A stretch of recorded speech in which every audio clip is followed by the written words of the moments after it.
Hello friends, welcome to BPSC quest.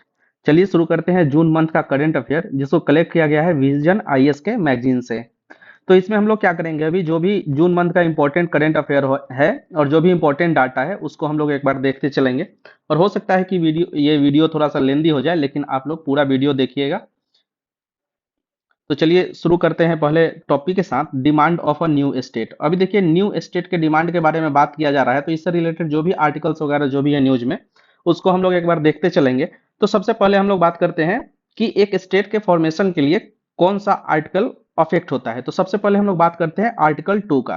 तो article 2 क्या कहता है कि अगर कोई भी इनकॉर्पोरेशन ऑफ टेरिटरी होगा, मतलब कि अगर फॉरेन टेरिटरी की अगर हम लोग बात करते हैं, तो इसमें कौन से किस आर्टिकल के थ्रू होता है, तो ये होता है आर्टिकल 2 के थ्रू। और आर्टिकल 3 के थ्रू अगर हमारे देश का जो भी स्टेट है उसके इंटरनल बाउंड्री में अगर कोई चेंजेस करना हुआ, या फिर उसके नाम में कोई ऑल्टरेशन करना हुआ, या जो एग्जिस्टिंग उसका बाउंड्री है उसमें भी ऑल्टरेशन करना हुआ, तो इसके लिए कौन सा आर्टिकल को काम में लाया जाता है, इसको लाया जाता है आर्टिकल 3 को। अब इस आर्टिकल 2 और अगर 3 को देख रहे हैं तो साथ में आर्टिकल 4 इंपॉर्टेंट है, क्योंकि आर्टिकल 4 क्या कहता है कि आर्टिकल 2 और आर्टिकल 3 के थ्रू जो भी चेंजेस किया गया है उसको कॉन्स्टिट्यूशनल अमेंडमेंट नहीं माना जाएगा, उसको सिंपल अमेंडमेंट माना जाएगा। तो ये था आर्टिकल 2, 3 और 4 के लिए, जो कि किसके लिए है, ये स्टेट्स के फॉर्मेशन के लिए ये आर्टिकल इंपॉर्टेंट है। अब चलिए हम लोग देख लेते हैं कि डिमांड ऑफ न्यू स्टेट जो अभी न्यूज में ये क्यों है। क्योंकि अभी देखिए, जो तेलंगाना स्टेट जो बना था, ये कब बना था, 2014 में। इसका बना हुआ अभी कितना साल हो गया है, इसके बने हुए अभी 10 ईयर्स कंप्लीट हो चुके हैं। तो इन 10 ईयर्स के बीच अभी तक और भी कई सारे स्टेट्स का डिमांड किया जा रहा है, जो कि अगर महेश बनवाल की बुक में हम लोग देखें ज्योग्राफी वाली में, तो वहां एक टेबल ही मिल जाता है जिसमें कई सारे स्टेट्स का डिमांड किया जा रहा है, पता है। तो ground of a new state formation का क्या क्या ग्राउंड हो सकता है, इसके बारे में हम लोग बात करते हैं। देखिए, कोई भी स्टेट अगर बनाना हो तो या तो लिंग्विस्टिक डाइवर्सिटी हो तो बनाया जा सकता है। जैसे कि जो लिंग्विस्टिक डाइवर्सिटी के आधार पर जो पहला स्टेट बना था आंध्र प्रदेश, कब बना था, ये बना था 1953 में। अभी देखिए, कल्चरल डाइवर्सिटी के आधार पर भी कोई भी स्टेट, नया स्टेट का फॉर्मेशन किया जा सकता है। अगर रीजनल डिस्पैरिटी हो तो इसके आधार पर भी किया जा सकता है। या फिर अगर एडमिनिस्ट्रेटिव इफिशियंसी स्टेट का मतलब बढ़ाना हो, मान लीजिए कोई बड़ा स्टेट है, उसको अगर दो भाग में कर कर उसके एडमिनिस्ट्रेटिव इफिशियंसी को अगर इंक्रीज किया जा सकता है, तो ऐसा भी किया जा सकता है। ये जो स्टेट्स का फॉर्मेशन होता है, ये किस लॉ के थ्रू होता है, तो एक अपना आया था state reorganisation act, state reorganisation act. और ये कब आया था, ये 1956 में आया था। यही स्टेट रीऑर्गेनाइजेशन एक्ट है जो इंपावर करता है कि स्टेट्स, नया स्टेट्स बनाया जा सकता है या इनकॉर्पोरेशन ऑफ स्टेट्स हो सकता है, इंटरनल बाउंड्री में जो भी चेंजेस हो सकते हैं। तो इस स्टेट रीऑर्गेनाइजेशन एक्ट बनाने के पहले 3 कमिटियां बनाई गई थी। इन तीनों कमिटी के बारे में देख लेते हैं। जैसे कि सबसे पहले एसके धार की कमिटी बनाई गई थी, कब, 1948 में। तो उसके बाद जेपीबी मतलब जवाहरलाल नेहरू, सरदार पटेल और पित्ताभिरमैया के साथ, मतलब तीनों का एक कंबाइंड कमेटी था। ये कब बना था, ये 1948 में ये भी बना था। और फजल अली कमेटी कब बना था, 1953 में बना था। और फजल अली कमेटी ये अपना रिपोर्ट कब सबमिट किया था, ये 1956 में। और इसी कमेटी के रिपोर्ट के बाद ये स्टेट रीऑर्गेनाइजेशन एक्ट को 1956 को बनाया गया था। इसके अलावा इसमें हम लोग क्या कंक्लूड कर सकते हैं, एक बार हम लोग ये देख सकते हैं कि जो भी स्टेट्स अभी तक फॉर्मेशन हुआ है, तो उसका इंपॉर्टेंट ईयर एग्जाम में डायरेक्ट पूछ लिया जाता है कि कौन से ईयर में कौन सा स्टेट का फॉर्मेशन हुआ है। तो उसको हम लोग एक बार देख लेते हैं। तो अगर हम लोग मैप पे बात करें, तो आप एक बार देखिएगा कि मैप में अगर हम लोग याद करने की कोशिश करें तो बहुत ही आसान तरीके से याद कर सकते हैं। जैसे कि 1953 में कौन सा स्टेट बना था, तो ये बना था आंध्र प्रदेश। किस बेसिस पे, लैंग्विस्टिक स्टेट के बेसिस पे। इसके बाद में क्यों कौन सा स्टेट बना, ये बना गुजरात, कब, 1960 में। इसके बाद देखिए, दादर नागर हवेली और ये अपना गोवा, ये वाला जो आइलैंड का ग्रुप था, ये कब बना, ये 1961 में। ये मैं बनने की बात बोल रहा हूं, अभी स्टेट का स्टेटस मिला या नहीं मिला, इसकी बात नहीं कर रहे हैं हम लोग। इसके बाद कौन सा स्टेट बना, ये बना 1962 में, ये पुदुचेरी।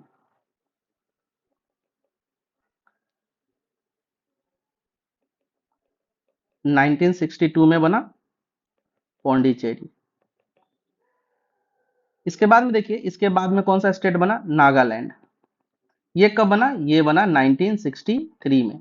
नागालैंड के बाद में कहाँ आ जाते हैं हम लोग, हरियाणा में। हरियाणा कब बना, ये बना 1966 में। हरियाणा के बाद कहाँ चलते हैं हम लोग, हिमाचल प्रदेश। हिमाचल प्रदेश कब बना, ये 1971 में। हिमाचल प्रदेश के बाद कौन सा स्टेट बना, देखिए 1975 में कौन सा बना, सिक्किम बना। सिक्किम बना स्टेट। अच्छा चलिए, 1975 के बाद कौन सा स्टेट बना, अब देखिए ये जो ऊपर वाला स्टेट है, मतलब ये जो अरुणाचल प्रदेश है, अरुणाचल प्रदेश, और ये सबसे नीचे वाला स्टेट ये मिजोरम। ये दो स्टेट कब बना, 1987 में। ये 1987 में। इसके बाद फिर 2000 में दो स्टेट, कौन था, एक तो बिहार और उत्तराखंड, और 2014 में फिर से एक नया स्टेट बना, कौन सा स्टेट, तेलंगाना। ये देखिए, अगर हम लोग इसको देखते हैं तो एक सर्कुलर वे है इसका। देखिए यहां से चले, वापस चलते चलते चलते चलते यहाँ पहुंचे, यहाँ से फिर यहाँ, फिर वापस हम लोग आते चले गए यहाँ तक। ये देखिए एक सर्कुलर वे में। तो अगर मैप के थ्रू इस चीज को हम लोग याद करते हैं तो काफी आसान हो जाता है हमारे लिए याद करना। तो ये सब कुछ था जो स्टेट रीऑर्गेनाइजेशन एक्ट है और डिमांड ऑफ स्टेट्स के बारे में जो भी न्यूज है। अगला न्यूज है इंटरनल इमरजेंसी के बारे में। तो देखिए अब इंटरनल इमरजेंसी न्यूज में होने का प्रमुख मेन कारण क्या है कि जैसे ही अभी देखिए पार्लियामेंट का जो सेशन स्टार्ट हुआ था, कितना तारीख को, 24 जून को पार्लियामेंट का सेशन स्टार्ट हुआ था। तो इसमें 25 जून को ऑब्जर्व किया गया किस तरीके से, तो ये ब्लैक डे ऑफ कॉन्स्टिट्यूशन के रूप में ऑब्जर्व किया गया, ब्लैक डे के रूप में। अभी देखिए ब्लैक डे के रूप में इसको ऑब्जर्व करने का कारण क्या था कि 25 जून 1975 को, 25 जून ऑफ 1975 को इमरजेंसी लगाया गया था इंडिया के अंदर। तो देखिए 25 जून तो इम्पोर्टेंट है ही डेट, इसके साथ जो भी इम्पोर्टेंट न्यूज है इसके बारे में हम लोग एक बार देख लेते हैं। जैसे कि देखिए इंडिया में अभी तक टोटल कितने बार इंटरनल इमरजेंसी लगाया जा चुका है, तो ये 3 बार इंटरनल इमरजेंसी लगाया जा चुका है।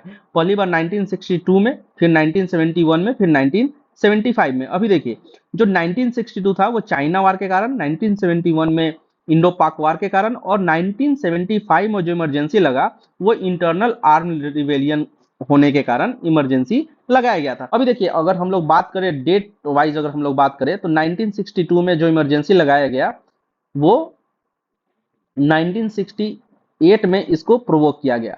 लेकिन जो इमरजेंसी 1971 और 1975 में लगा, इन दोनों इमरजेंसी को एक साथ ही हटाया गया। और ये कितने तारीख को, 21 मार्च को। 21 मार्च पहला दिन होता है हिंदी कैलेंडर के हिसाब से, तो 21 मार्च 1977 को ये इमरजेंसी हटाया गया। तो देखिए इमरजेंसी अब कितने टाइप का, ये 3 बार तो लगाया जा चुका है, इसका बात हम लोग कर लिए। अब देखते हैं हम लोग इमरजेंसी कितने टाइप का होता है। तो अगर हम लोग टाइप ऑफ इमरजेंसी का बात करें तो ये 3 टाइप का इमरजेंसी होता है। एक तो नेशनल इमरजेंसी, दूसरा फाइनेंशियल इमरजेंसी, और तीसरा स्टेट इमरजेंसी, या इसी को प्रेसिडेंट रूल भी हम लोग जनरली बोल देते हैं। अब स्टेट मशीनरी जब फेल होती है तो स्टेट में इमरजेंसी लगाया जाता है। साथ ही साथ नेशनल इमरजेंसी अगर हम लोगों को लगाने का अगर बात किया जाए तो दो ही केस है इसका, या तो इंटरनल आर्म रिवेलियन हो जाए, इस केस में लगाया जा सकता है, या फिर अगर एक्सटर्नल एग्रेशन हो जाता है, मतलब एक्सटर्नल अगर कोई अटैक कर देता है कंट्री हमारे कंट्री पे, एक्सटर्नल एग्रेशन के केस में ये नेशनल इमरजेंसी लगाया जाता है। और फाइनेंशियल इमरजेंसी तो ये अभी तक एक बार भी नहीं लगाया गया है। और स्टेट इमरजेंसी हर स्टेट में अलग अलग, जैसे कि अभी बिहार में 8 बार जो स्टेट इमरजेंसी है इंप्लीमेंट किया जा चुका है। ये कहाँ किया गया है, ये बिहार में किया गया है। तो 3 बार और 3 तरह का इमरजेंसी होता है, ये हम लोग देख लिए। अभी देखिए इमरजेंसी जब भी लगाया जाता है तो इसके बारे में प्रोविजन हम लोग देख लेते हैं कि जो इमरजेंसी लगाने का जो प्रोविजन क्या है, कि अप्रूवल कैसे मिलता है। तो मान लीजिए कि इमरजेंसी सबसे पहले हम लोग देख रहे हैं कि अनाउंस कौन करता है, इमरजेंसी अनाउंस्ड बाय, तो ये अनाउंस कौन करेंगे? ये प्रेसिडेंट करेंगे। लेकिन देखिए, क्या प्रेसिडेंट के बोल देने मात्र से इमरजेंसी लग जाएगा? नहीं, प्रेसिडेंट के बोलने के बाद इसको पार्लियामेंट में जो इमरजेंसी है पार्लियामेंट में वैलिडेट करना होगा। तो देखिए, अगर इमरजेंसी लगता है तो कितने टाइप का इमरजेंसी है? एक तो नेशनल इमरजेंसी है, दूसरा कौन सा है? स्टेट इमरजेंसी है, और तीसरा कौन सा इमरजेंसी है? तो फाइनेंशियल इमरजेंसी है। अब देखिए, प्रेसिडेंट के अनाउंस करने के बाद में जो नेशनल इमरजेंसी है 1 मंथ के अंदर, विद इन 1 मंथ क्या होना चाहिए? ये पार्लियामेंट में इसको अप्रूवल मिलना चाहिए। और अगर हम लोग बात करें इंटरनल 356 और 360 की, मतलब कि स्टेट इमरजेंसी और फाइनेंशियल इमरजेंसी, तो ये 2 मंथ के अंदर इसका अप्रूवल मिलना चाहिए। ये भी 2 मंथ्स के अंदर इसका अप्रूवल मिलना चाहिए।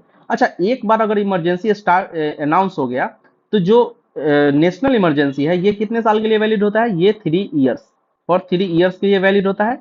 लेकिन एक और कंडीशन क्या है कि ये एवरी 6 मंथ में इसको अप्रूवल मिलना चाहिए, मतलब हर 6 महीने के अप्रूवल के बाद मैक्स टू मैक्स 3 साल तक इस इमरजेंसी को चलाया जा सकता है। इसके अलावा अगर हम लोग स्टेट इमरजेंसी का बात करें तो ये कब कितने टाइम पर चलाया जा सकता है? ये इनफाइनाइट टाइम तक चलाया जा सकता है। और जो फाइनेंशियल इमरजेंसी है ये भी इनफाइनाइट टाइम तक चलाया जाता है। तो कुल मिलाकर बात ये है कि इमरजेंसी जो इमरजेंसी वाला जो टॉपिक है पॉलिटी पॉइंट ऑफ व्यू से इस बार बहुत इंपॉर्टेंट है। तो इससे जो भी रिलेटेड होंगे, जो भी आर्टिकल्स वगैरह है या जो भी डाटा है, उसको एक बार हम लोगों को देखते हुए चलना है।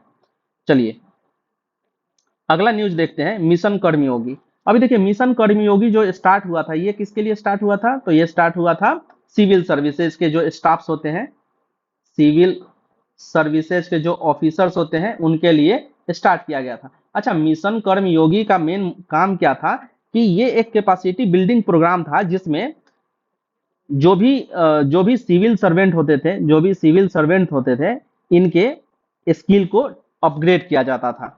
अभी चलिए, तो सबसे पहले हम लोग देख लेते हैं कि ये इसका नोडल एजेंसी कौन था और ये कब स्टार्ट हुआ था। तो अगर स्टार्ट करने का बात करें हम लोग, तो मिशन कर्मयोगी जो है ये 2021 में स्टार्ट हुआ था और अभी क्या चल रहा है? 2024।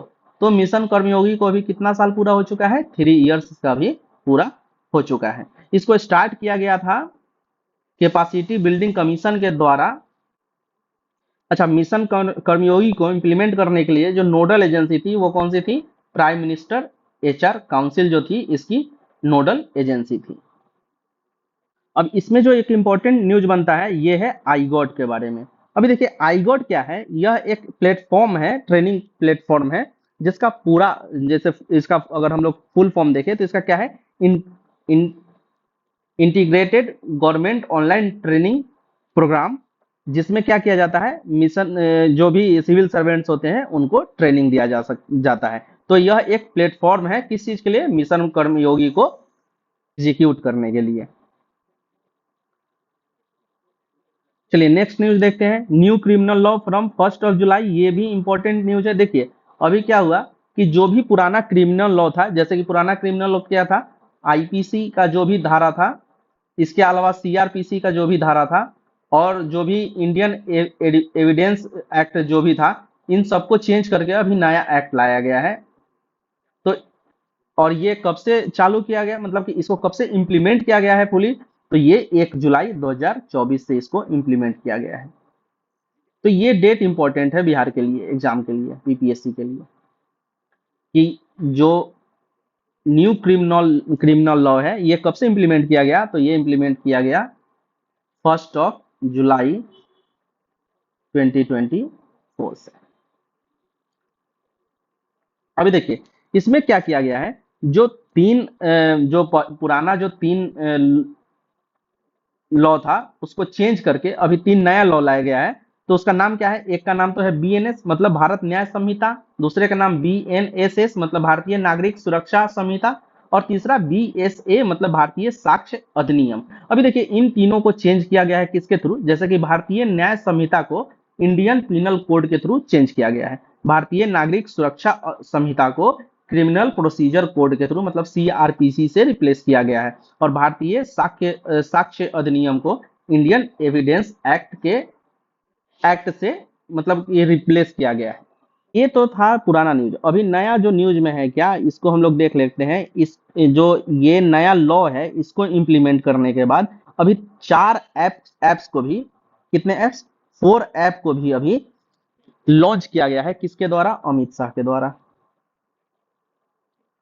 अब ये 4 ऐप क्या करेंगे, हेल्प करेंगे इन जो ये 3 जो लॉ आया है इनको इम्प्लीमेंट करने के लिए। तो ये कौन कौन से ऐप है? एक तो ई एविडेंस ऐप है, दूसरा ई समन ऐप है, और तीसरा न्याय सेतु और न्याय श्रुति। ये 4 ऐप है। तो देख लेते हैं सबसे पहले हम लोग एक जैसे एग्जांपल में देख लेते हैं कि न्याय सेतु ऐप क्या है। देखिए, न्याय सेतु कहने का मतलब ये एक ब्रिज की तरह काम करेगा। ब्रिज, ब्रिज किसके लिए? तो देखिए, एक ही प्लेटफॉर्म पर जो भी क्रिमिनल्स के जो भी फाइल्स होंगे, या फिर जो भी प्रोसिक्यूशन होंगे, या फिर जो भी मेडिकल स्टाफ्स होंगे, या फिर जो भी फोरेंसिक के स्टाफ्स होंगे, और उनके द्वारा जो बनाया गया जो भी डिटेल्स होगा, मतलब उन सबको एक ही प्लेटफॉर्म पे लाया जा रहा है ताकि जो जो प्रोसीडिंग हो उसको फास्ट किया जा सके। तो इसको कहाँ पे लाया जाएगा? इसको न्याय सेतु ऐप पे लाया जाएगा। ये कॉमन प्लेटफॉर्म होगा। अच्छा देखिए, ये जो का चारों ऐप है ये किसके द्वारा इनोग्रेट किया गया? तो अमित शाह के द्वारा। और अमित शाह ने इसको कहाँ से इनोग्रेट किया? तो चंडीगढ़ से। देखिए, चंडीगढ़, चंडीगढ़ में एक प्रोग्राम हुआ था, वहीं पे अमित शाह ने इन चारों ऐप को लॉन्च किया था। अभी देखिए, चंडीगढ़ में एक और न्यूज है कि Chandigarh first state to implement 100%। क्या? देखिए, 100% इंप्लीमेंट करेगा किस चीज को? ये जो भी न्यू क्रिमिनल लॉ है इसको 100% इंप्लीमेंट करने वाला जो फर्स्ट स्टेट है वो कौन सा है? तो वो है चंडीगढ़। तो इसका नाम हम लोगों को याद रखना है। देखिए, इसका नाम हम लोग को याद रखना है, अमित शाह का नाम याद रखना है, उसके अलावा जो ये 4 ऐप्स है इसका नाम याद रखना है, और ये जो सब्सटीट्यूशन हुआ है इसको तो खासकर हम लोग को याद रखना है। यहाँ से बिल्कुल स्टेटमेंट वाला क्वेश्चन बनेगा ही बनेगा। जैसे कि बीएनएस किसको रिप्लेस किया है? तो इंडियन पिनल कोड को। बीएनएसएस किसको रिप्लेस किया है? तो सीआरपीसी को। और बीएसए किसको रिप्लेस किया है? तो इंडियन एविडेंस एक्ट को रिप्लेस किया गया। अच्छा, इसके साथ साथ अगर हम लोग हिस्टोरिकल फैक्ट पे बात करें तो जो आईपीसी है, ये आईपीसी किसने कंसोलिडेट किया था, किसने बनाया था ये? तो आपको एक नाम याद होगा, मकौले। लॉर्ड मकौले जो था, इन्होंने ही जो आईपीसी का धारा है, जब जो आपको याद होगा कि जो जब फर्स्ट लॉ कमीशन बना था इंडिया का, तो आईपीसी के जो भी सेक्शंस है उसको कंसोलिडेट किया था और आईपीसी को लिखा गया था मकौले के द्वारा। अगला न्यूज है G7 मीटिंग के बारे में। अभी देखिए, G7 मीटिंग कहाँ ऑर्गेनाइज किया गया? तो ये किया गया कहाँ? इटली में। इटली का कौन सा शहर था? तो ये था अपोलिया। इटली में ये ऑर्गेनाइज किया गया है, मतलब होस्ट किया गया है कौन? इटली ने। तो सबसे पहले हम लोग देखते हैं कि G7 जो कंट्रीज है इसके बारे में हम लोग बात करते हैं। देखिए, ये जो G7 था ये पहले क्या था? ये पहले था G8। तो इसको अभी बना गया दिया गया क्या? G7। तो एक कंट्री को हटाया गया है। सबसे पहले हम लोग इसी के बारे में बात कर लेते हैं। तो उस कंट्री का नाम क्या था? रसिया। अब देखिए, G7 कहने का मतलब 7 कंट्रीज का ये ग्रुप है। तो जो 7 कंट्री है उसको हम लोग सबसे पहले देख लेते हैं। देखिए, ये जो ग्रुप है ना, ये G7, ये डेवलप्ड कंट्री का ग्रुप है। और इंडिया अपना किस टाइप का कंट्री है? इंडिया अपना डेवलपिंग टाइप का कंट्री है। तो इंडिया ऑब्वियसली इसका मेंबर, परमानेंट मेंबर नहीं है, लेकिन ऑब्जर्वर की तरह इंडिया को अभी तक 11 टाइम्स यहाँ पे बुलाया जा चुका है। ठीक है, तो इंडिया इसका मेंबर नहीं है। तो देखिए, सबसे पहले इसमें 7 कंट्रीज हम लोग देख लेते हैं। तो सबसे पहले हम लोग देखते हैं कॉन्टिनेंट वाइज। तो अगर हम लोग अमेरिका, नॉर्थ अमेरिका के कॉन्टिनेंट में देखें तो अमेरिका एक बड़ी इकोनॉमी और कनाडा एक बड़ी इकोनॉमी, ये दोनों कंट्री है, मतलब अमेरिका और कनाडा। उसी तरह यूरोप में बात करें तो फ्रांस, इटली, जर्मनी और यूके। और अगर हम लोग बात करें एशिया में तो जापान और रसिया, ये दोनों इसका हिस्सा थे लेकिन रसिया को इससे बाहर कर दिया गया। तो ये total 7 country, America, Canada, France, Italy, Germany, UK और जापान, G7 ग्रुप के मेंबर कंट्रीज हैं। अब देखिए, अगर इसका इंपॉर्टेंस का बात करें, मतलब कि इसका इंपॉर्टेंस क्या है इस ग्लोबल लेवल पे, तो ग्लोबल अगर इकोनॉमी में इसका शेयर देखें हम लोग तो 40% इकोनॉमी इसका ग्लोबल इकोनॉमी का शेयर है इसके पास कितना 40%। वर्ल्ड पॉपुलेशन का बात करें तो 10% ऑफ वर्ल्ड पॉपुलेशन है, कवर करता है G7 कंट्री। और देखिए G7 कंट्री का ऐसा ग्रुप है, ये डेवलप्ड कंट्री का ग्रुप है। अब देखिए डेवलपमेंट कंट्री किसी भी कंट्री के किस पर डिपेंड करता है, तो वो इंडस्ट्री पे डिपेंड करता है। और अगर कोई भी कंट्री इंडस्ट्री चला रहा है, इसका मतलब क्या है कि वो कौन सा गैस इमिट करेगा, CO2, मतलब कि जो भी ग्रीन हाउस गैसेज होंगे वो काफी मात्रा में इमिट करेगा, क्योंकि इंडस्ट्री ऐसे तो चलता नहीं है, उसमें कोयला फूकता है, फ्यूल, एनर्जी, सब चीज चाहिए। तो दो चीज का हम लोग बात करेंगे, एक तो ग्रीन हाउस गैसेज का या CO2 के इमिशन का, और दूसरा एनर्जी डिमांड का। तो CO2 इमिशन ये कितना करता है 25%, और एनर्जी डिमांड इसका कितना है 30%। तो ये है इसका ग्लोबल इंपैक्ट इस G7 कंट्रीज का। अभी देखिए ये जो मीटिंग हुआ कहाँ हुआ, अपोलिया इटली में। तो इसका जो मेजर आउटकम था इसको हम लोग देख लेते हैं। तो देखिए मेजर आउटकम के बारे में अगर हम बात करें तो ये कंट्री अभी यूक्रेन और रसिया वार के बारे में बात किया है। तो क्या बोला गया है कि 50 बिलियन डॉलर रेज किया जाएगा फंड, किसके लिए, यूक्रेन के लिए, raise fund of 50 billion dollar. और ये जो फंड रेजिंग होगा किसके थ्रू होगा, जो भी जब्त किया गया है, जो भी रसिया का वार अभी जो चल रहा है, तो रसियन जो भी रसियन जब्त किया गया है उसको बेच करके ये 50 बिलियन डॉलर का फंड रेज किया जाएगा। ये अनाउंस कहाँ किया गया है, G7 के मीटिंग में। अभी देखिए ग्रीन हाउस गैसेज को लेकर भी इनका अपना एक टारगेट है। तो ये टारगेट दो भाग में डिवाइडेड है। एक तो करेंट डिकेड के लिए, मतलब 2030 तक के लिए, तो कितना परसेंट, 43% तक के लोग ग्रीन हाउस गैस का इमिशन करेंगे। अभी कितना कर रहे हैं, देखिए 30% ये CO2 गैस का इमिशन कर रहे हैं। तो इस CO2 गैस के इमिशन को अभी 30% है, तो इस 30% का 43% अभी इनको कम करना है। साथ ही साथ 2035 तक इस ये जो ग्रीन हाउस गैस का इमिशन है ये 60% से कम करना है। मतलब 43% अप टू 2030 और 60% अप टू 2035, ये हम लोग को याद रखना है। इसके अलावा energy for growth in Africa के लिए लोग अपना ये करेंगे, कंट्रीब्यूशन देंगे। और साथ ही साथ अपोलिया फूड सिक्योरिटी प्रोग्राम को भी इसमें आगे बढ़ाने का बात किया गया है। तो ये मेन अपना कहाँ है, यूक्रेन रसिया वार के लिए फंड कौन रेज कर रहा है, तो G7 कंट्रीज फंड रेज कर रहा है। और वो फंड कैसे रेज होगा, तो ये फंड होगा एसेट्स को, जो भी एसेट्स है, रशियन एसेट्स है, उसको बेच करके, जिसको कॉन्फिस्टिकेटेड किया गया है उसको बेच करके पूरा किया जाएगा। तो ये वाला इंपॉर्टेंट है अपने लिए डाटा। चलिए आगे हम लोग देखते हैं।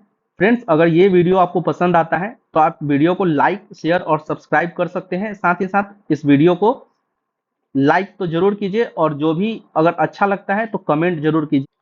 अभी देखिए अगला न्यूज क्या है, इंडिया फ्रांस रिलेशन। अब ये न्यूज कहाँ से आ रहा है कि इंडिया फ्रांस रिलेशन, अभी देखिए जो G7 का मीटिंग हुआ था वहीं पे जो भी मेंबर्स कंट्री है, जैसे France, Germany, America, Canada, Japan, मतलब जो भी कंट्री है, 7 कंट्री है, इन्होंने इंडिया के साथ अपना एक अलग से मीटिंग किया है।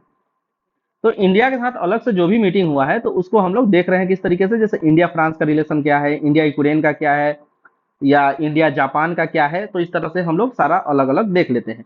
तो इंडिया फ्रांस रिलेशन का अगर हम लोग बात करें तो देखिए इसमें एक टॉपिक सामने आया है, उसका नाम था होराइजन 2047 रोड मैप। अभी देखिए होराइजन 2047 रोड मैप क्या है, इसके बारे में हम लोग बात करते हैं।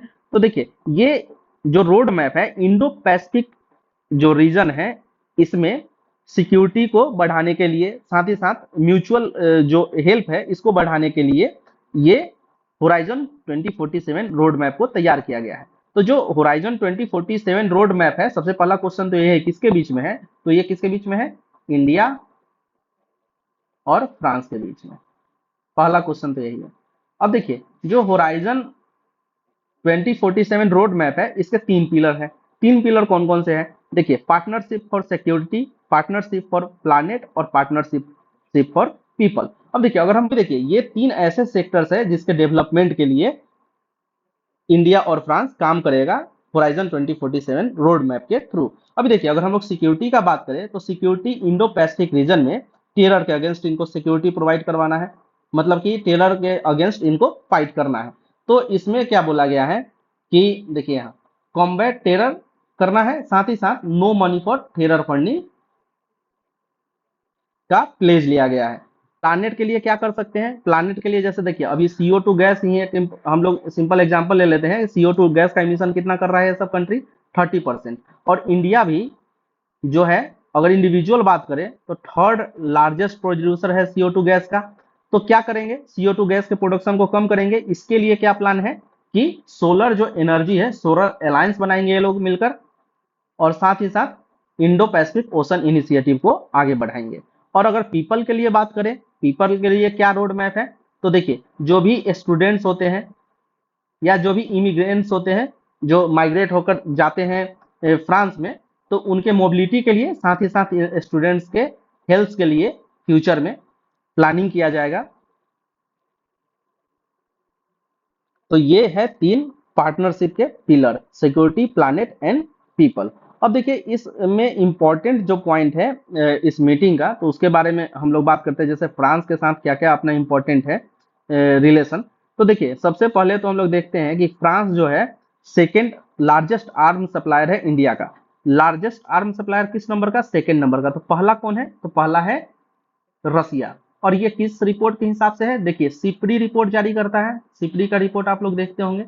तो सिपरी के रिपोर्ट के हिसाब से रसिया पहला सप्लायर, मतलब largest supplier of arms to India, और जो फ्रांस है सेकेंड लार्जेस्ट सप्लायर है। ये 33% सप्लाई करता है, रसिया कितना परसेंट? 36% सप्लाई करता है।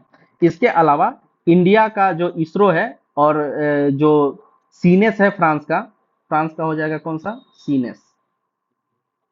और इंडिया का कौन? इसरो। ये दोनों मिलकर एक नया मिशन लॉन्च किया है, जिसका नाम क्या रखा है? तृष्णा। अब देखिए, तृष्णा मिशन के बारे में हम लोग आगे बात करेंगे, लेकिन अभी इतना सिर्फ समझते हैं कि ये एक ऑब्जर्वेशन मिशन है, जिसमें ऑब्जर्व क्या किया जाएगा, जो भी खनिज वगैरह है उसको मैप किया जाएगा। किस मिशन के थ्रू? तृष्णा मिशन के थ्रू। तो इसके बारे में हम लोग आगे भी देखेंगे। इसके अलावा सिविलियन हेलीकॉप्टर बनाने का बात किया जा रहा है, और ये कौन कौन करेगा? टाटा ग्रुप कहाँ का है? इंडिया का। और एयरबस मिलकर सिविलियन हेलीकॉप्टर बनाएगी। साथ ही साथ अभी देखिए, ये इंपॉर्टेंट न्यूज कि अभी यूपीआई लॉन्च किया गया है यूरोप में पहली बार। यूरोप का फर्स्ट, यूरोप में, मतलब यूरोप का नहीं, यूरोप में फर्स्ट यूपीआई लॉन्च किया गया है इंडिया के द्वारा। कहां से? आईफिल टावर से। ये इंपॉर्टेंट, ये याद रखिएगा, कहां से लॉन्च किया गया? तो आईफिल टावर से। किसी न किसी एग्जाम में आपको देखने को मिल ही जाएगा। इसके अलावा परम सिद्धि कंप्यूटर डेवलप किया जा रहा है फ्रांस के हेल्प से। और इसके अलावा अगर बात करें तो जो कश्मीर वाला मुद्दा है, इसमें फ्रांस हमारा हमेशा से, मतलब सपोर्ट करता है कि कश्मीर इंडिया का पार्ट है, या जो भी मुद्दा होता है पाकिस्तान से रिलेटेड, तो इंडिया के फेवर में ही हमेशा पाकिस्तान का ये सपोर्ट आता है, सॉरी फ्रांस का सपोर्ट आता है। तो ये था इंडिया फ्रांस रिलेशन को लेकर के। अभी चलिए, डिफेंस में अगर इंडिया फ्रांस का रिलेशन अगर हम लोग देखें, तो ये रफायल फ्रांस से ही खरीदा गया था। इसके अलावा लीप इंजन देने का बात किया गया है, खरीदने का बात किया गया है। तो लीप इंजन क्या होता है? ये होता है, देखिए, leading edge aeroplane propulsion engine.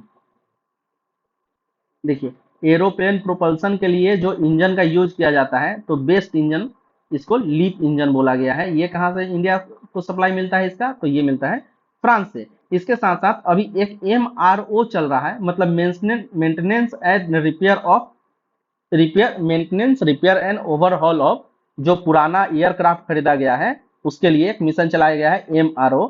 तो ये कौन कर रहा है इसमें हेल्प? ये कर रहा है फ्रांस। जो भी पुराना एरोप्लेन है, जहाज है, या जो फाइटर जेट्स है, उसके मेंटेनेंस रिपेयर के लिए।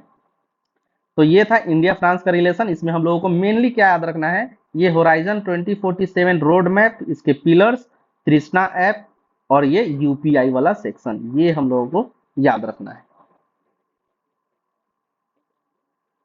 नेक्स्ट देखते हैं हम लोग टेलीकम्युनिकेशन एक्ट 2023 और पोस्ट ऑफिस एक्ट 2023। चलिए, दोनों को हम लोग एक साथ ही देख लेते हैं, इन दोनों बिल को, अभी जो पास हो चुका है अभी। तो देखिए टेलीकम्युनिकेशन एक्ट 2023 ये रिप्लेस किसको रिप्लेस कर रहा है, तो जो 1885 में इंडियन टेलीग्राफ एक्ट था इसको रिप्लेस करेगा, साथ ही साथ इंडियन वायरलेस टेलीग्राफ एक्ट 1933 को रिप्लेस करेगा। और अगर हम लोग पोस्ट ऑफिस एक्ट का बात करें तो ये रिप्लेस किसको कर रहा है, ये Indian post office act of 1898 को ये रिप्लेस कर रहा है। अभी देखिए दोनों में नया नया चीज क्या है इसको हम लोग देख लेते हैं जो इंपॉर्टेंट है। देखिए यहाँ इंपॉर्टेंट है किसमें, पोस्ट ऑफिस वाले एक्ट में क्या इंपॉर्टेंट है कि अभी डीजीपीएस का एक नया पोस्ट बनाया गया है। अब डीजीपीएस क्या है, तो ये है director general of postal services. जैसे कि एविएशन के डायरेक्टर जनरल होते हैं उसी तरीके से आप बोलते सकते हैं कि director general of postal services का एक नया पोस्ट क्रिएट किया गया है। अब देखिए इनको पावर दिया गया है कुछ, उस पावर के बारे में हम लोग बात करते हैं। तो देखिए डीजीपीएस मतलब director general of post office क्या कर सकते हैं कि जो भी स्टाम्प बिकता है, मतलब जो स्टाम्प बिकता है और इसके अलावा जो चार्ज लिया जाता है पोस्ट करने के लिए, मतलब कि पोस्टल सर्विसेज के लिए जो चार्ज लिया जाता है, इसको ये खुद ही मैनिपुलेट कर सकते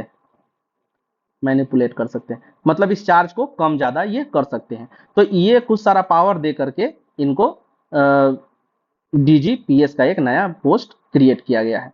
अभी देखिए अगर पोस्ट ऑफिस का हम लोग हिस्ट्री देखें तो 1727 में 1727 में फर्स्ट पोस्ट ऑफिस क्रिएट किया गया था, फर्स्ट पोस्ट ऑफिस। और ये पोस्ट ऑफिस कहाँ बनाया गया था, तो ये पोस्ट ऑफिस बनाया गया था आपका जीपीओ कलकत्ता में, कब 1727 में। अभी देखिए इसके बाद का इसका हम लोग एक और देख लेते हैं कि ये कैसे कैसे इवॉल्व हुआ है। तो देखिए 1764 1764 में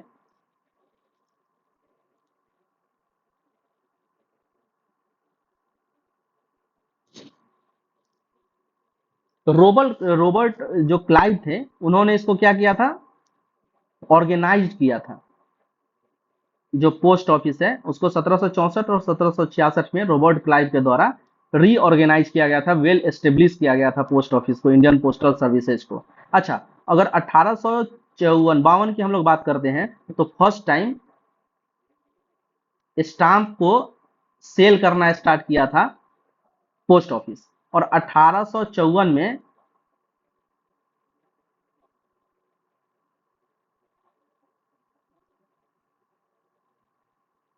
first time postal services with charge मतलब फिक्स्ड चार्ज स्टार्ट किया गया था। अभी देखिए 1852 फिर से रिपीट कर देता हूँ, 1852 में क्या हुआ था कि पोस्टल स्टाम्प को सेल करना स्टार्ट किया गया था। और 1854 में फर्स्ट टाइम जो पोस्टल कॉस्ट मतलब कि जो पोस्टल सर्विसेज के जो चार्ज लगता था उसको क्या कर दिया गया था, उसको फिक्स्ड कर दिया गया था। और देखिए चूंकि 1852 और 54 का बात चल रहा है तो ये किसने किया था, ये किया था लॉर्ड डलहौजी। तो ये कुछ क्वेश्चंस बन सकता है यहाँ से पोस्ट ऑफिस एक्ट से रिलेटेड, तो इसके बारे में हम लोगों ने देख लिया। अब हम लोग एक बार टेलीकम्युनिकेशन एक्ट में देख लेते हैं कि साइलेंट फीचर इसका क्या है। तो ये कुछ साइलेंट फीचर्स हैं, इसको एक बार आप देख लीजिएगा, यहाँ मेंशन्ड है। और हम लोग आगे का टॉपिक देखते हैं। अगला टॉपिक है वीमेन एमपी इन लोकसभा। अभी देखिए लोकसभा में इस बार क्या हुआ कि जैसे ही इलेक्शन हुआ है तो सारा एनालिसिस हो रहा है, जैसे कि कितना परसेंट क्रिमिनलाइजेशन है, कितना परसेंट ऑफ वीमेन्स है लोकसभा में। तो वीमेन्स वाले सेक्शन को भी हम लोग देख लेते हैं। देखिए जो 70th लोकसभा था, मतलब जो पिछला लोकसभा था, उसमें जो वीमेन्स का पार्टिसिपेशन था वो था 14.4%। मतलब 78 जो एमपी थी कहाँ लोकसभा में वो वीमेन्स थी। और 18वीं लोकसभा मतलब करेंट लोकसभा की बात करें तो इसमें कितना परसेंट हो गया है, 13.6%। और अगर नंबर में बात करें तो 74। तो ये देखिए 4 मेंबर्स मतलब कि 4 एमपी अभी कम हो गई है। तो फीमेल पार्टिसिपेशन जो हुआ है वो क्या हुआ है, फीमेल पार्टिसिपेशन वो रिड्यूस हुआ है। अच्छा अगर इसको हम लोग पहले लोकसभा से अगर हम लोग कंपेयर करें तो पहला लोकसभा कब हुआ था, 1952 में। 1952 वाले लोकसभा से अगर हम लोग फर्स्ट लोकसभा से कंपेयर करें तो पहले कितना था 3%, तो अभी कितना है 13.6%, तो लगभग 10 साढ़े 10% तो इंक्रीज हुआ है। लेकिन प्रीवियस वाले जो लोकसभा है उसमें उससे कितना 4 सीट से मार्जिन से ये कम हुआ है। ये तो था लोकसभा का। और अगर हम लोग राज्यसभा में फीमेल का पार्टिसिपेशन देखें तो ये पार्टिसिपेशन कितना है राज्यसभा में, राज्यसभा में है 14.05%। ग्लोबली अगर फीमेल का पार्टिसिपेशन देखें तो कितना है 29%। देखिए ग्लोबली फीमेल पार्टिसिपेशन 29% और इंडिया में कितना मैक्स टू मैक्स 14% अभी तक पार्टिसिपेशन देखने को मिला है। अब चलिए हम लोग एक और न्यूज यहाँ हम लोग देख सकते हैं, जैसे कि क्या स्पीकर होता है, तो स्पीकर का पैनल होता है। अब स्पीकर का पैनल क्या होता है कि मान लीजिए अगर स्पीकर एब्सेंट है तो इसके एब्सेंट में स्पीकर कौन बनेगा, तो स्पीकर का जो पैनल होता है उसी का कोई एक मेंबर को स्पीकर बनाया जाता है। और ये लोकसभा और राज्यसभा दोनों के लिए वैलिड है। तो हम लोग बात कर लेते हैं लोकसभा में। देखिए लोकसभा में और ये राज्यसभा में, तो लोकसभा में जो स्पीकर का पैनल होता है वो कितने मेंबर का होता है, 10 मेंबर मैक्सिमम हो सकते हैं। अभी कितना मेंबर है करेंट में, 9 मेंबर। अभी देखिए इस 9 मेंबर में कितनी लेडीज है, तो 3 लेडीज, मतलब वीमेंस कितना है 3, मतलब कितना हुआ 33%। और अगर हम लोग राज्यसभा में देखें तो अभी कितना मेंबर है 8 मेंबर, और 8 में फीमेल कितना है, तो ये है 4 फीमेल। 4 फीमेल कहने का मतलब कितना हुआ 50%। तो देखिए राज्यसभा में अगर स्पीकर पैनल में भी हम लोग देखें तो राज्यसभा में फीमेल का पार्टिसिपेशन 50% और लोकसभा में अगर हम लोग देखें तो 33%। देखिए ये बताने का कारण है क्योंकि जब पीटी उषा बनी थी राज्य लोकसभा के स्पीकर पैनल की मेंबर, तो एक एग्जाम हुआ था बिहार का, कौन सा एग्जाम हुआ था, हाँ सीजीएल, सीजीएल वाला जो एग्जाम हुआ था बिहार सीजीएल, उसमें पूछा था कि अभी किसको इनमें से मतलब which of the following selected as Lok Sabha panel of Lok Sabha, तो उसमें पीटी उषा था। तो लोकसभा पैनल के बारे में पूछा जा सकता है क्योंकि अभी बीपीएससी इस पे क्वेश्चन नहीं पूछा है कभी। तो ये था वीमेंस पार्टिसिपेशन के बारे में सब कुछ। चलिए अब आगे देखते हैं न्यूज क्या है। इंडिया ग्लोबल पीस मेकर, अभी देखिए India global peace maker news नहीं है, न्यूज यहाँ है पाथ टू पीस समिट अभी ऑर्गेनाइज किया गया है। पाथ टू पीस समिट अभी ऑर्गेनाइज किया गया है, तो ये कहाँ ऑर्गेनाइज किया गया, स्विट्जरलैंड में। अभी देखिए path to peace summit organise करने का मेन कारण क्या था कि जो अभी यूक्रेन का जो वार चल रहा है, जो यूक्रेन में वार चल रहा है रसिया के साथ, उसमें पीस नेगोशिएशन के लिए इस समिट को अभी एग्जीक्यूट किया गया है। अभी देखिए ये स्विट्जरलैंड में एग्जीक्यूट किया गया। इंडिया का इसमें पार्टिसिपेशन था कि नहीं, तो हाँ इंडिया इसमें पार्टिसिपेट किया है। लेकिन जो रिजोल्यूशन आया था रसिया के अगेंस्ट, मतलब यूक्रेन के सपोर्ट में, उसको इंडिया साइन किया है क्या, तो इंडिया उस रिजोल्यूशन को साइन नहीं किया गया है, नहीं किया है। तो पाथ टू पीस समिट कहाँ हुआ है, स्विट्जरलैंड में। इसको अटेंड किया है India, yes attended by India, but India did not sign the resolution.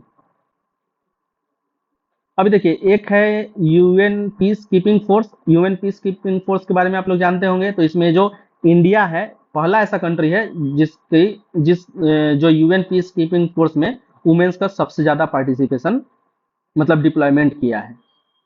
तो ये ऐसे ही है, एडिशनल है इंफॉर्मेशन, इसको छोड़िए।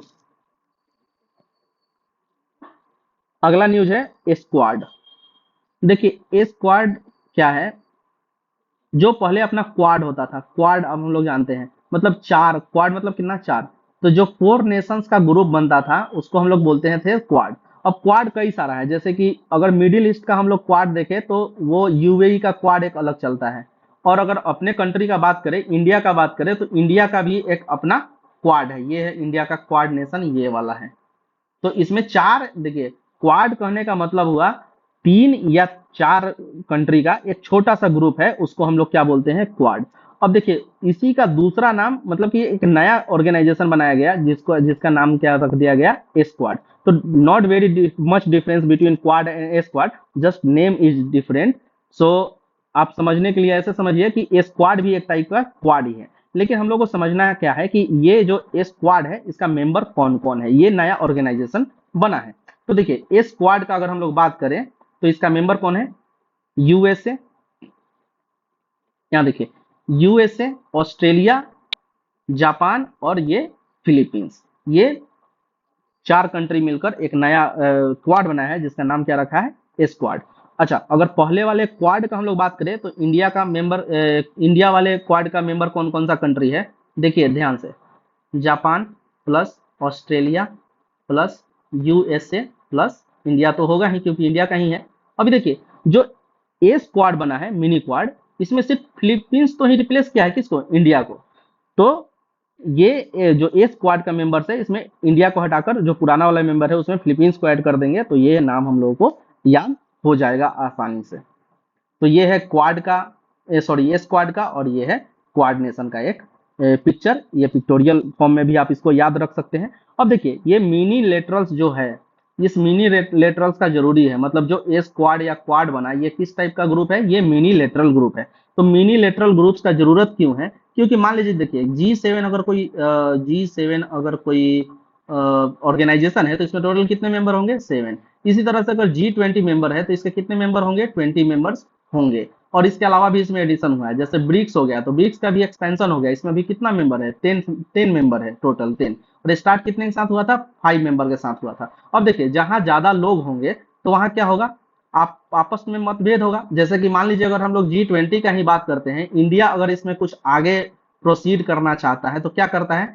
चाइना जो है, चाइना भी शायद G20 का मेंबर है, हाँ, तो वो क्या करता है? इसमें अड़चन डाल देता है। तो इसलिए क्या किया गया है कि छोटा छोटा ग्रुप बनाया जा रहा है जिसको क्वाड के फॉर्म में या स्क्वाड के फॉर्म में या जो बाइलेटरल जो एग्रीमेंट्स है या बाइलेटरल जो ग्रुप्स है उसको बनाया जा रहा है, ताकि अदर मिनी लेटरल ग्रुप्स के बारे में हम लोग देख लेते हैं। तो दूसरा मिनी लेटरल ग्रुप क्या है? जैसे कि ऑकुस है। ऑकुस में कौन कौन सा कंट्री है तो हम लोग बात करते हैं अगर, तो इसमें देखिए ऑकुस में नाम के साथ देखिएगा, Australia plus UK plus USA, ये 3 मेंबर का ये ग्रुप है। क्वाड कितना? 4। उसी तरीके से 3 मेंबर का ग्रुप है यूएस जापान फिलीपींस का, यूएस जापान साउथ कोरिया का। अगर 2 का हम लोग बात करें तो इंडिया का रसिया के साथ चलता है। और जो भी क्वाड नेशन से इंडिया के साथ, मतलब कि जापान, ऑस्ट्रेलिया, यूएस और इंडिया का आपस में ये बाइलेटरल भी ग्रुप बना के रखे हुए हैं, जैसे कि इंडिया का जापान के साथ, इंडिया का ऑस्ट्रेलिया, यूएसए के साथ अलग अलग ग्रुप है। और बाइलेटरल मीटिंग का अगर हम लोग बात करें तो Russia is the only one country, एक ऐसा कंट्री है जिसके साथ इंडिया बाइलेटरल मीटिंग करता है, बाइलेटरल मीटिंग करता है, लेकिन ये क्वाड का मेंबर नहीं है।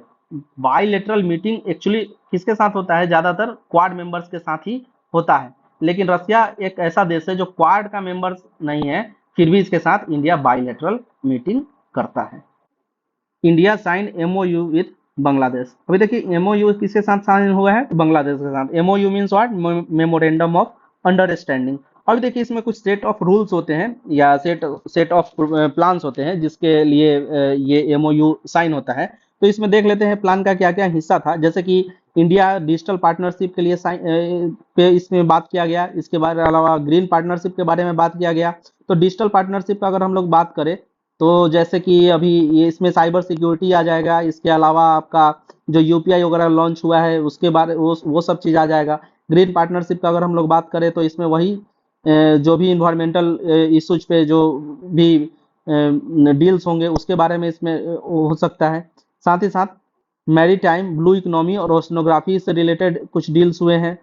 अभी देखिए बांग्लादेश में, और बांग्लादेश का जो बैंक है बांग्लादेश बैंक और एनपीसीआई मिलकर अभी यूपीआई लॉन्च कर रहा है। देखिए जो यूपीआई लॉन्च हो रहा है बहुत सारे कंट्रीज में हो रहा है, तो यूपीआई एक थोड़ा सा याद ध्यान रखेंगे हम लोग कि कहाँ कहाँ लॉन्च हुआ है, पता नहीं किस कंट्री का पूछ ले हमसे। तो बांग्लादेश में भी अभी यूपीआई को लॉन्च किया है।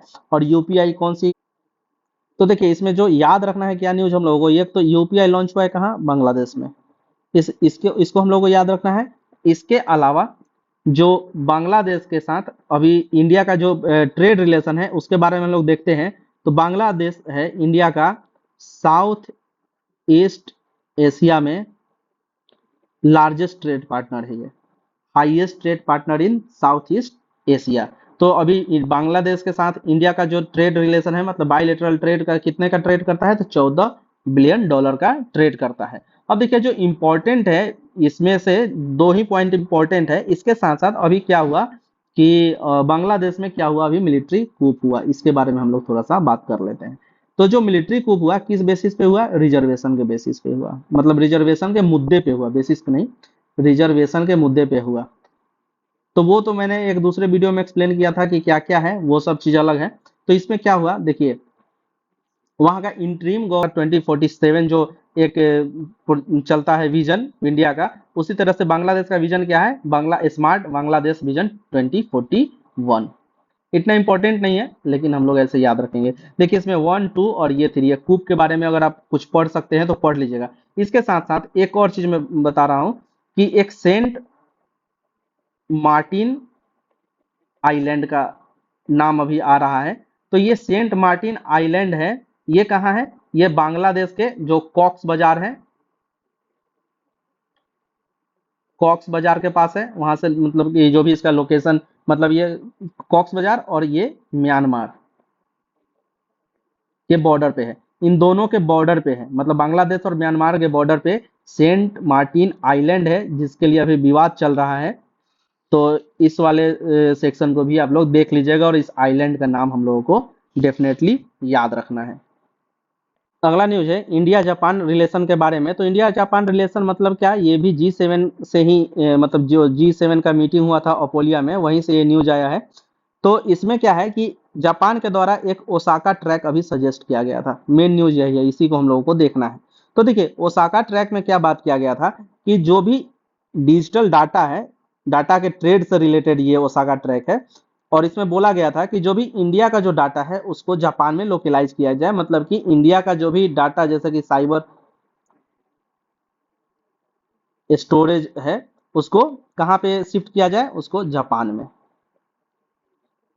तो ये सजेस्ट किसमें किया गया था, ओसाका ट्रैक के थ्रू। तो ओसाका ट्रैक का क्या इंडिया ने अभी क्या किया है, बाइकआउट किया है। तो देखिए सबसे पहला क्वेश्चन है ओसाका ट्रैक किसके द्वारा प्रपोज किया गया था, तो ये जापान के द्वारा प्रपोज किया गया था। इसमें मेन मुद्दा इसका क्या था, तो डाटा लोकलाइजेशन और डिजिटल ट्रेड से रिलेटेड मुद्दा पर ये ओसाका ट्रैक बना था, और इंडिया ने क्या किया है, इसका बाइकआउट कर दिया है। तो ये था न्यूज। अगला है न्यूक्लियर आर्सेनल्स को लेकर। अभी देखिए सिपरी के बारे में हम लोग बात कर रहे थे, तो सिपरी का एक नया रिपोर्ट आया है जिसमें बताया गया है किस चीज के बारे में, कि इंडिया का जो न्यूक्लियर आर्सेनल्स है वो कितना है।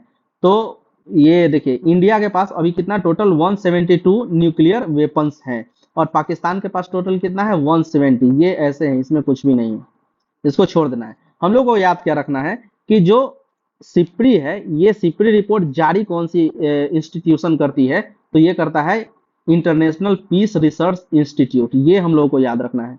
सिपरी का रिपोर्ट जारी कौन करता है, इंटरनेशनल पीस रिसर्च इंस्टीट्यूट। और ये कहाँ की है ये इंस्टीट्यूट, तो ये है स्टॉक होम की ये इंस्टीट्यूट है।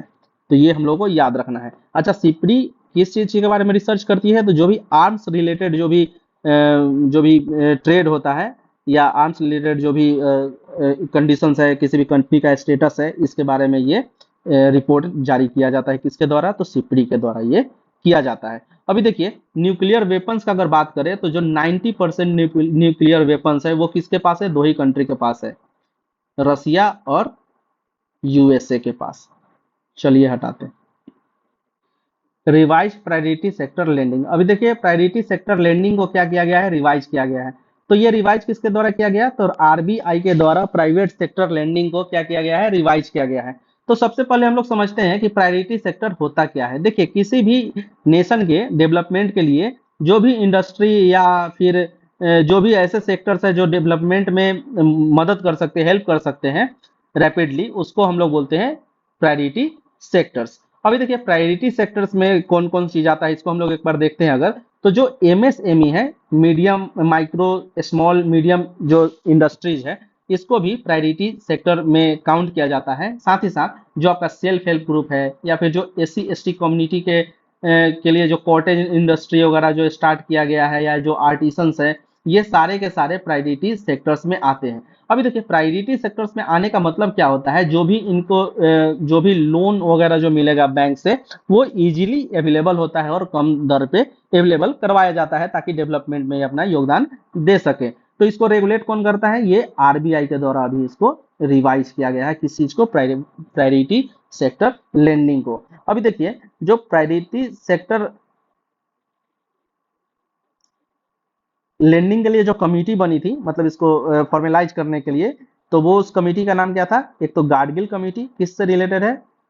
पीएसएल से, और दूसरा घोष कमेटी किससे रिलेटेड है? पीएसएल से। तो ये दो कमेटी का नाम हम लोगों को क्या करना है? याद रखना है। साथ ही साथ प्रायोरिटी सेक्टर में कौन कौन से ग्रुप्स आ सकते हैं, इसका हम लोगों को नाम याद रखना है। अभी देखिए यहाँ भी एक वही लिस्ट है कि एग्रीकल्चर हो गया, एमएसएमई हो गया, एक्सपोर्ट क्रेडिट हो गया, एजुकेशन हो गया, हाउसिंग हो गया, इसके अलावा जो रिन्यूएबल एनर्जी हो गया, सोशल इंफ्रास्ट्रक्चर डेवलपमेंट हो गया, ये सब क्या है? Private sectors, sorry priority sectors में ये सब आता है। अब चलिए अगला न्यूज देखते हैं, इंडिया एंड ग्लोबल वर्कफोर्स। अभी देखिए ये न्यूज हम लोगों के लिए इतना इंपॉर्टेंट नहीं है, बस हम लोग एक बार देख लेते हैं कि जो इंडिया का ग्लोबल वर्कफोर्स है वो बढ़ने वाला है अभी अगले डिकेड्स में, मतलब कि 2020-30 तक ये इंडिया का जो वर्क फोर्स है वो 24.3% होने वाला है। और ये रिपोर्ट किसके द्वारा जारी किया गया है? ये रिपोर्ट जारी किया गया है देखिए ORF के द्वारा, मतलब कि ऑब्जर्वर रिसर्च फाउंडेशन के द्वारा ये रिपोर्ट जारी किया गया है। तो इसमें ज़्यादा कुछ नहीं है, लेकिन मेंस में ये डाटा के तरह हम लोग इसको यूज कर सकते हैं। नेक्स्ट न्यूज ये देखिए बहुत ही इंपॉर्टेंट न्यूज है, जैसे कि इंडिया का ट्रेड डेफिसिट के बारे में हम लोग अभी इसमें बात करेंगे। तो देखिए इंडिया का जो टोटल ट्रेड डेफिसिट है वो है कितना भी? 238.3 बिलियन डॉलर। 238.3 बिलियन डॉलर क्या है? इंडिया का टोटल ट्रेड डेफिसिट है। अभी देखिए ट्रेड डेफिसिट क्या होता है इसको हम लोग समझते हैं कि मान लीजिए क्या करता है ये कंट्री, मान लीजिए कि अगर बिजनेस करता है किसी के साथ में, बिजनेस करने का मतलब क्या हुआ? या तो उसको इंपोर्ट उससे करेगा, मतलब खरीदेगा, या फिर उसको एक्सपोर्ट करेगा, मतलब इंडिया के आउटसाइड माल को अपने बाहर भेजेगा। ऐसे सिंपल में इसको हम लोग सिंपली समझ सकते हैं। तो देखिए अगर कंट्री का किसी का, मान लीजिए कि अगर एक्सपोर्ट जो कर रहा है कंट्री वो कम कर रहा है और इंपोर्ट ज़्यादा कर रहा है, मतलब खरीद ज़्यादा रहा है, तो इस केस को हम लोग बोलते हैं क्या? इसको बोलते हैं डेफिसिट, इसको बोलते हैं ट्रेड डेफिसिट। ठीक है। अब देखिए ट्रेड डेफिसिट कितना है? 238.3 बिलियन डॉलर। तो अब हम लोग बात करते हैं किस चीज़ का? लार्जेस्ट ट्रेडिंग पार्टनर्स है इसके बारे में हम लोग बात करते हैं, फिर देखते हैं किस कंट्री के साथ कितना अपना डेफिसिट है और कितना ट्रेड होता है। तो सबसे अगर लार्जेस्ट ट्रेडिंग पार्टनर्स का बात करें हम लोग, तो हमारा लार्जेस्ट ट्रेडिंग पार्टनर कौन सा है? चाइना। सबसे पहला चाइना, फिर उसके बाद यूएसए, फिर यूएई, फिर रसिया, फिर सऊदी अरेबिया। ये टॉप 5 ट्रेडिंग पार्टनर्स है। अब ट्रेड डेफिसिट का बात करें तो जो अपने टॉप 10 पार्टनर्स हैं, तो 9 पार्टनर्स हैं इनके साथ अपना ट्रेड डेफिसिट चल रहा है। देखिए 9 आउट ऑफ 10 के साथ क्या है? Trade deficit. जो टोटल टॉप का जो 10 कंट्री है, टॉप 10 कंट्रीज जिसके साथ हम ट्रेड करते हैं, मतलब इंडिया ट्रेड करता है, तो ओनली वन ऐसा नेशन है जिसके साथ जो जो जो ट्रेड डेफिसिट है वो पॉजिटिव है, बाकी सबके साथ क्या है? नेगेटिव है। ये कौन पॉजिटिव वाला कौन सा कंट्री है? ये है यूएसए। मतलब यूएसए को हम माल सप्लाई ज्यादा कर रहे हैं और उससे ले कम रहे हैं। अभी देखिए अगर हम लोग ट्रेडिंग पार्टनर्स का बात करें, अगर हम लोग ये देखें एग्जैक्ट फिगर में देखें, तो चाइना के साथ कितना का ट्रेड होता है अपना? 118 बिलियन डॉलर का। यूएसए के साथ 118 बिलियन डॉलर का। देखिए पॉइंट में फर्क है, 0.48 और यहाँ 0.28। तो यूएसए और चाइना के लगभग हम लोग बराबर ही ट्रेड करते हैं। उसके बाद यूएई के साथ 84 बिलियन डॉलर का, रसिया के साथ 57.2 बिलियन डॉलर का, और पांचवा अपना पार्टनर कौन सा है? Saudi Arabia. अब देखिए ट्रेड डेफिसिट का अगर हम लोग बात करें तो सबसे ज्यादा ट्रेड डेफिसिट किसके साथ है? चाइना के साथ 85 बिलियन डॉलर का। और ट्रेड पॉजिटिव 36.7 बिलियन डॉलर का किसके साथ है? यूएसए के साथ। यूएई के साथ कितना ट्रेड डेफिसिट है? 12 बिलियन डॉलर का। रसिया के साथ 57.2 बिलियन डॉलर का। अब देखिए इंपॉर्टेंट बात अब एक बताते हैं कि जो ट्रेड डेफिसिट है पिछले कुछ सालों में मिनिमाइज भी हुआ है, मिनिमाइज हुआ है, मतलब कि नैरो डाउन हुआ है।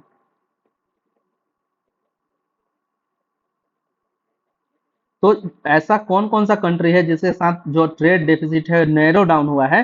तो ये कंट्री का लिस्ट है यूएई, रसिया, साउथ कोरिया और हांगकांग। ये 4-5 ऐसा कंट्री है जिसके साथ अपना ट्रेड डेफिसिट नैरो डाउन भी हुआ है।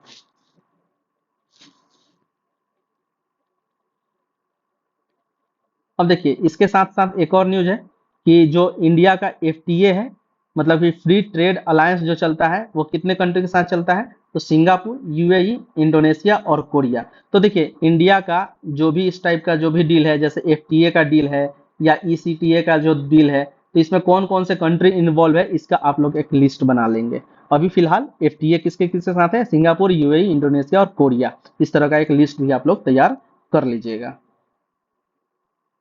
अगला है ऑफशोर मिनरल्स इन इंडिया। अभी देखिए ऑफशोर मिनरल्स इन इंडिया का एक लिस्ट जारी हुआ है कि जो भी इंडिया का कोस्टल रीजन है उस पर कौन कौन सा मिनरल मिल सकता है, तो इसका एक लिस्ट जारी किया गया है। इसको हम लोग देख लेते हैं। जैसे कि जो मिनरल डिपॉजिट है ऑफशोर पे क्या क्या हो सकता है, गोल्ड हो सकता है, डायमंड हो सकता है, कॉपर, निकेल, इसके अलावा जो यूरेनियम का भी मिलता है। तो ये सब सारा क्या है, मिनरल्स है जो कहाँ है, सी को मतलब कि हाँ सी कोस्ट पे है। कोस्ट पे देखिए ये जो ऑफशोर मिनरल्स है क्या क्या है, जैसे फॉस्फोराइट है, और ये फॉस्फोराइट कहाँ मिलता है, eastern and western coastal margin पे। मतलब ये जो दोनों मार्जिन है, इन दोनों के दोनों मार्जिन पे हम लोग क्या मिलता है, फॉस्फेराइट मिलता है। अगर हम लोग बात करें फेरोमैग्नेटिक मिनरल्स का, अगर हम लोग बात करें तो ये कहाँ मिलता है, जैसे पॉलीमेटालिक फेरोमैग्नेटिक मिनरल्स का अगर हम लोग बात करें तो ये मिलता है अंडमान और लक्षद्वीप में के कोस्ट पे। और हेवी मिनरल्स डिपॉजिट का अगर हम लोग बात करें तो ये हम लोगों को कहाँ मिलेगा, ये केरल, उड़ीसा, आंध्र प्रदेश, तमिलनाडु और महाराष्ट्र में। अगर लाइम मड का हम लोग बात करें तो गुजरात और महाराष्ट्र, ये गुजरात में और ये महाराष्ट्र में मिलेगा। और कंस्ट्रक्शन ग्रेड सैंड का अगर हम लोग बात करें तो ये कहाँ मिलेगा, हमें केरल में हमें मिलेगा। तो ये डायग्राम से आप और हम समझ सकते हैं कि यहाँ क्या बताना चाहते हैं। देखिए ये भी न्यूज इंपॉर्टेंट है अपने लिए, फॉरेन डायरेक्ट इन्वेस्टमेंट से रिलेटेड ये न्यूज है, तो ये भी अपने लिए इंपॉर्टेंट न्यूज है। जैसे कि देखिए एक बार एग्जाम में पूछ लिया था कि जो एफडीआई आया है वो किस स्टेट को सबसे ज्यादा आया है। तो सबसे पहले हम लोग देखते हैं कि फॉरेन डायरेक्ट इन्वेस्टमेंट से, तो पिछले बार बीपीएससी 69 में भी ये क्वेश्चन था कि फॉरेन डायरेक्ट एफडीआई का कौन कौन सा हिस्सा है, और ये ऑप्शंस दिया हुआ था, ये इकोनॉमिक का पोर्शन में ये क्वेश्चन पूछे हुए था। तो हम लोग देख लेते हैं कि फॉरेन डायरेक्ट इन्वेस्टमेंट से रिलेटेड जो न्यूज है इसके बारे में हम लोग एक बार बात कर लेते हैं। तो देखिए जो एफडीआई को रेगुलेट करने वाली जो ऑर्गेनाइजेशन है उसका नाम क्या है, डीपीआईआईटी। अभी देखिए डीपीआईआईटी का मतलब क्या हुआ, ये डिपार्टमेंट फॉर प्रमोशन है। और प्रमोशन किस चीज के लिए, तो इंटरनेशनल ट्रेड के लिए, और इस साथ ही साथ इंडस्ट्री के लिए। मतलब department of promotion of industry and internal trade, इसी को हम लोग क्या बोलते हैं, डीपीआईआईटी। अभी देखिए यही डीपीआईआईटी है, ये नोडल एजेंसी किस चीज के लिए है, ये एफडीआई को रेगुलेट करने के लिए, ऑब्जर्व करने के लिए ये नोडल एजेंसी है डीपीआईआईटी। अभी देखिए इंडिया के अंदर जो एफडीआई है इस बार का कितना है, 44.42 बिलियन डॉलर का।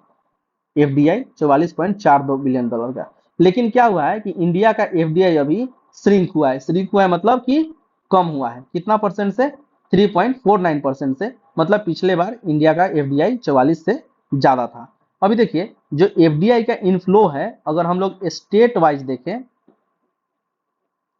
ये क्वेश्चन पूछ चुका है, स्टेट वाइज अगर हम लोग देखें तो इस बार का महाराष्ट्र को सबसे ज्यादा एफडीआई मिला है, उसके बाद गुजरात, उसके बाद कर्नाटक। महाराष्ट्र, गुजरात और कर्नाटक। देखिए इन्हीं दोनों में ये रहता है, 1-2 पोजीशन का इन्हीं दोनों में आगे पीछे चलते रहता है। तो एग्जाम से पहले एक बार सर्च जरूर कर लीजिएगा, इसी के भरोसे मत रहना है अपने लोग को। अभी देखिए अगर टॉप एफडीआई का हम लोग बात करें, कंपनी मतलब कि कौन कौन सा ऐसा देश है, कंट्रीज का अगर हम लोग बात करें एफडीआई इनफ्लो के लिए इंडिया में, तो सिंगापुर से सबसे ज्यादा एफडीआई आता है, उसके बाद मॉरिशस से, उसके बाद में यूएसए से। ये डाटा कब का है, ये डाटा है 23-24 का ये डाटा है। लेकिन अगर हम लोग पिछले पिछले मतलब कि ये 10 साल में देखें तो सबसे ज्यादा जो एफडीआई आया है ये मॉरिशस से, फिर सिंगापुर से, फिर यूएसए से। ये डाटा देखिए ये दोनों जस्ट रिवर्स हो गया है। तो इससे हमको मतलब नहीं है, करंट ईयर का ही हम लोग याद रखेंगे। तो सबसे ज्यादा एफडीआई कहाँ से, सिंगापुर से, फिर उसके बाद मॉरिशस से।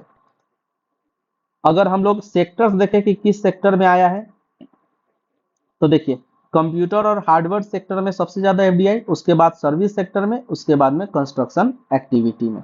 तो ये डाटा हम लोगों को याद रखना है। और अगर डिकेडल हम लोग बात करें तो सर्विस सेक्टर में सबसे ज्यादा, फिर कंप्यूटर हार्डवेयर में। देखिए ये दोनों जस्ट चेंज हो जा रहा है दोनों, तो इसको हम लोगों को याद रखना है। अभी देखिए एफडीआई सभी सेक्टर में अलाउड नहीं है। जैसे कि अभी एक न्यूज आया था, पिछले वीडियो में मैंने बताया था कि जो अपना स्पेस टेक्नोलॉजी में जो एफडीआई है, इंडिया कितना कर चुका है, 100% एफडीआई कर चुका है गवर्नमेंट रूट से, और डायरेक्ट रूट से थोड़ा सा अलग है, तो उसका हम लोग कंडीशन पहले हम लोग डिस्कस कर चुके हैं। तो एफडीआई जो है, ऐसे सारे के सारे सेक्टर में नहीं आप एफडीआई मतलब आ सकता है। तो ये कौन कौन से सेक्टर है जिसमें प्रोहिबिट है, तो ये है गैम्बलिंग, चीट फंड्स, निधि कंपनी। देखिए कुछ शॉर्ट ट्रिक्स का भी वीडियो बनाया जाता है चैनल पे, तो एक बार इस वीडियो को आप देखिए प्लेलिस्ट में जाकर। ये कॉनकेव मिरर से रिलेटेड एक वीडियो डाला गया है। अगर ये वीडियो आपको ठीक लगता है तो कमेंट कीजिए। तो क्या करेंगे हम लोग कि साथ ही साथ जो भी जो छोटा छोटा टॉपिक है उस पर हम लोग वीडियो बनाना स्टार्ट करेंगे, चाहे वो किसी भी सब्जेक्ट का हो, पॉलिटी का हो या ज्योग्राफी का हो, बिहार स्पेशल हो या साइंस से रिलेटेड हो, छोटा छोटा वीडियो हम लोग डालना स्टार्ट करेंगे। लेकिन पहले इस वीडियो को देखकर जो कॉन्केव मिरर का वीडियो बनाया गया है इसके बारे में थोड़ा सा फीडबैक दीजिए, उसके बाद में हम लोग फिर आगे प्रोसीड। अगला है Indus x, India US defence acceleration ecosystem. अभी देखिए ये किस टाइप का इकोसिस्टम है। इसमें क्या होता है, जो भी स्टार्टअप्स है किस चीज से रिलेटेड, तो डिफेंस से रिलेटेड, या डिफेंस से रिलेटेड जो भी टेक्नोलॉजिकल एडवांसमेंट है, तो इस जो भी टेक्नोलॉजिकल एडवांसमेंट है तो इसमें म्यूचुअल शेयर करने के लिए इंडस एक्स प्लेटफॉर्म बनाया गया है। अभी देखिए इंडस एक्स प्लेटफॉर्म के थ्रू एक इनिशिएटिव स्टार्ट किया गया है जो कि डिफेंस इनोवेशन ब्रिज की तरह काम करेगा। इस इनिशिएटिव का नाम क्या है, आईसीईटी। अब आईसीईटी का मतलब क्या हुआ, initiative on critical and emerging tech. ये आईसीईटी किसके द्वारा बनाया गया है, इंडस एक्स प्रोग्राम के तहत, किसके बीच में, इंडिया और अमेरिका के बीच में। अभी देखिए क्रिटिकल इमर्जिंग टेक क्या होता है इसको हम लोग समझते हैं। तो जो भी इंटेलिजेंस से रिलेटेड जो भी एडवांसमेंट है, या फिर सर्विलांस को लेकर के, या सेमीकंडक्टर मैन्युफैक्चरिंग को लेकर के आपस में एक दूसरे का सहयोग करना और जो भी डाटा है उसको शेयर करना, तो इसी को आईसीईटी के थ्रू एग्जीक्यूट किया जाएगा। अभी देखिए ये एक है IDEX, इसके बारे में भी हम लोग बाद में भी बात करेंगे, लेकिन अभी हम लोग समझते हैं। जैसे कि आईसीईटी इंडिया के लिए है, वैसे ही आईडेक्स जो है, जो इनोवेशन और जो डिफेंस सेक्टर में जो भी स्टार्टअप्स होते हैं इनको सपोर्ट करने के लिए IDEX प्लेटफॉर्म तैयार किया गया है। इसी का नाम IDEX अदिति भी इसी को बोला जाता है। तो innovation for defence and excellence के लिए एक IDEX प्लेटफॉर्म बनाया गया है। इसके अलावा मतलब कि इंडस एक्स के अलावा या फिर आईसीटी के अलावा अमेरिका के साथ और भी कई स्ट्रेटेजिक पार्टनरशिप चलता है। इसका नाम अलग अलग हम लोग देख लेते हैं एक बार। जैसे कि लेमोआ है, ये 2016 में स्टार्ट किया गया था, logistic exchange memorandum of agreement.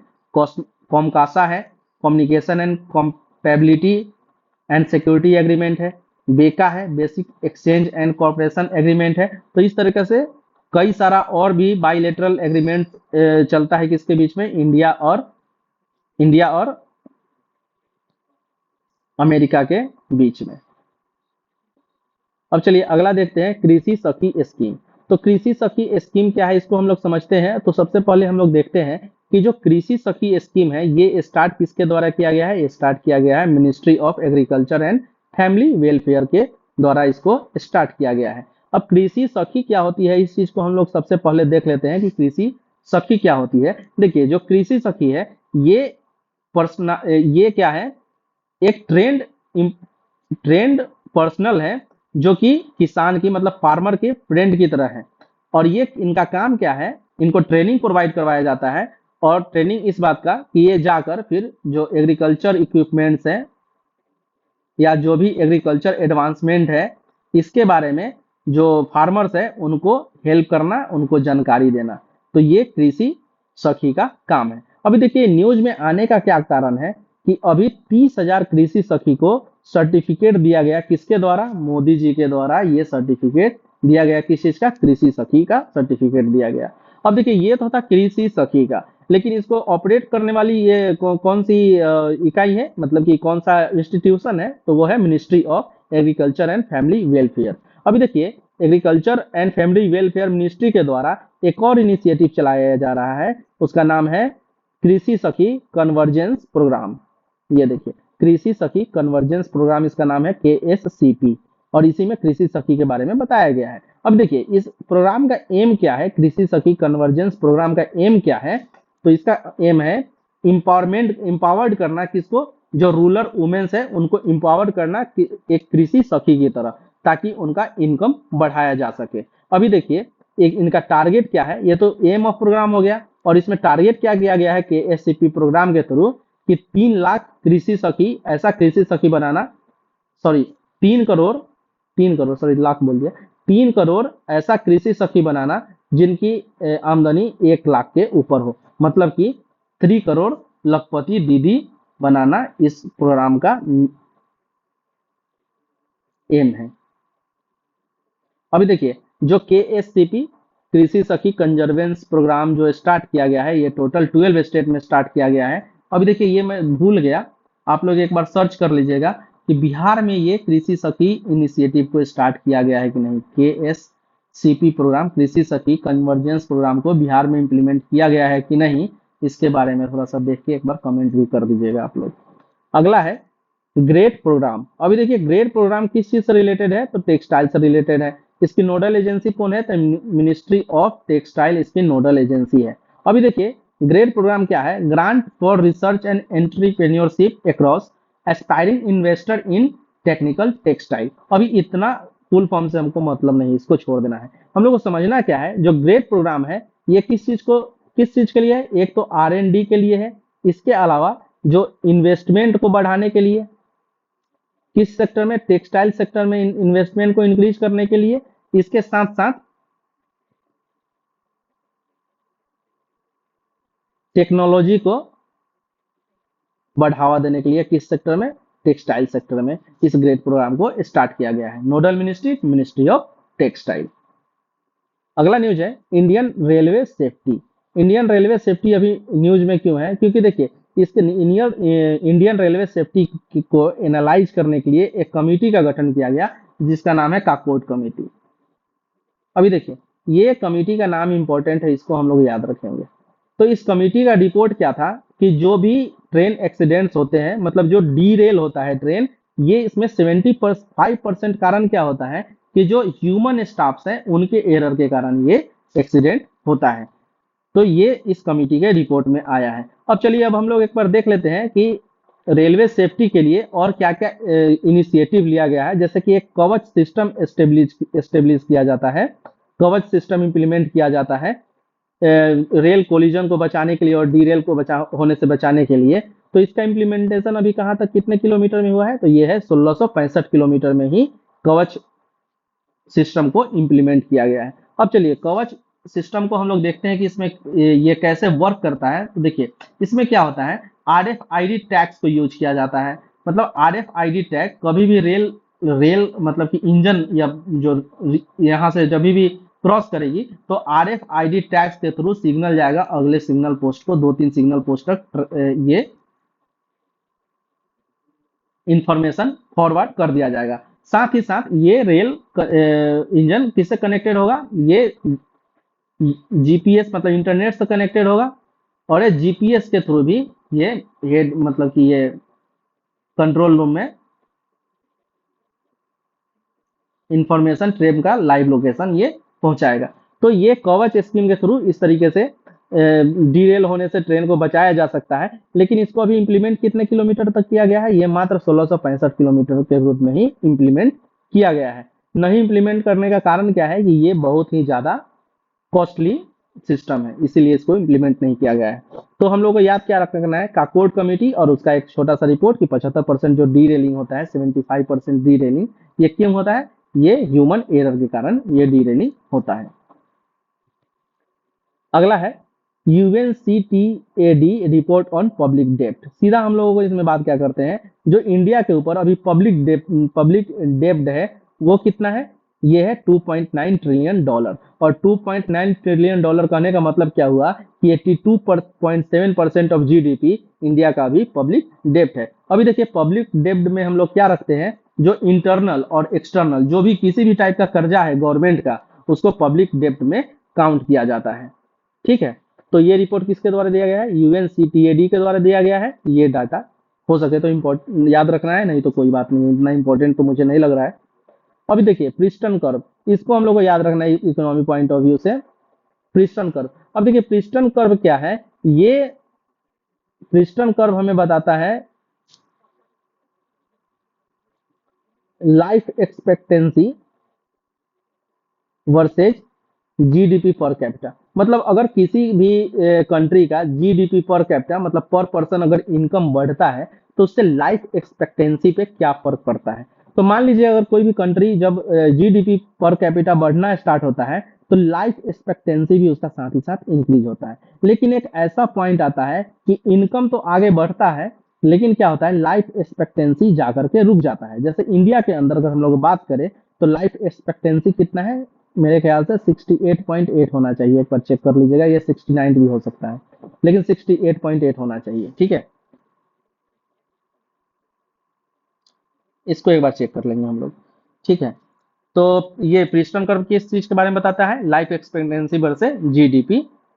तो ये हम लोग देख लिए क्या होता है। अच्छा, पिछले वीडियो में कुजनेट कर्व के बारे में बताया गया था, तो बस इतना कमेंट कीजिए कि कुजनेट कर्व किस चीज से रिलेटेड है, ये किस चीज को बताता है। जैसे ये लाइफ एक्सपेक्टेंसी को बता रहा है, उसी तरीके से कुजनेट कर्व किस चीज को बताता है,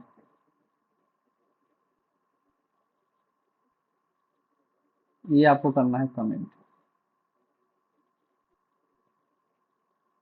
अगला है प्रोजेक्ट नेक्सस। अभी देखिए जैसे नाम में ही नेक्सस है, तो प्रोजेक्ट नेक्सस के थ्रू एक नेक्सस ही तैयार किया जा रहा है प्रॉपर। आप ऐसे समझिए कि एक नेक्सस तैयार किया जा रहा है, किस चीज का, यूपीआई का नेक्सस तैयार किया जा रहा है। मतलब कि जो कंट्रीज है, कंट्री 1, कंट्री 2, कंट्री 3, ऐसे कुछ कंट्रीज के यूपीआई को एक कॉमन प्लेटफॉर्म पर ला करके इसको मर्ज किया जा रहा है। अच्छा, ये यूपीआई मर्ज करने का कारण क्या है कि जो भी क्रॉस बॉर्डर ट्रांजेक्शन होता है रिटेल मार्केट में, तो उस ट्रांजेक्शन में कुछ समस्या आता है। जैसे कि मान लीजिए क्रॉस बॉर्डर अगर ट्रांजेक्शन आपको करना है तो वहाँ के लोकल करेंसी में करना होगा, तो वहाँ जो जो अ, जो पैसा है वहाँ का उसको कन्वर्ट करवाना होता है। तो इन समस्याओं से बचने के लिए, मतलब लोकल रिटेल मार्केट में पेमेंट करने के लिए, ये प्रोजेक्ट नेक्सस को ऑपरेट किया जा रहा है। तो इसमें इंडिया की तरफ से आरबीआई, मतलब इंडिया की तरफ से आरबीआई ज्वाइन किया है किस चीज को, प्रोजेक्ट नेक्सस को। अब चलिए प्रोजेक्ट नेक्सस जो है ये किसके द्वारा ऑपरेट किया जा रहा है, तो ये किया जा रहा है बीआईएस के द्वारा। अब बीआईएस क्या है, ये है बैंक ऑफ इंटरनल सेटलमेंट। ये किस पे काम करती है, तो जो बेजल्स नॉर्म्स है उसके थ्रू ये काम करती है। अब देखिए इसका बीआईएस का हेडक्वार्टर कहाँ है, तो ये है बेजल्स, स्विट्जरलैंड में। अभी देखिए कोई भी बैंक है, जैसे आरबीआई है, कोई भी नेशनल बैंक क्रिएट होता है तो बेजल्स नॉर्म्स के ही रिलेट से क्रिएट होता है। और बीआईएस भी है, ये भी किस नॉर्म्स के साथ काम करती है, बेजल्स नॉर्म्स के साथ काम करती है। चलिए अब देखिए इसमें जो प्रोजेक्ट नेक्सस में कौन कौन सा कंट्री अभी तक ऐड हुआ है, तो ये mainly south east Asia, south east Asian country है। इसका नाम हम लोग एक बार देख लेते हैं, मलेशिया, फिलीपींस, सिंगापुर, थाईलैंड। ये 4 कंट्री ऑलरेडी इस नेक्सस का पार्ट है।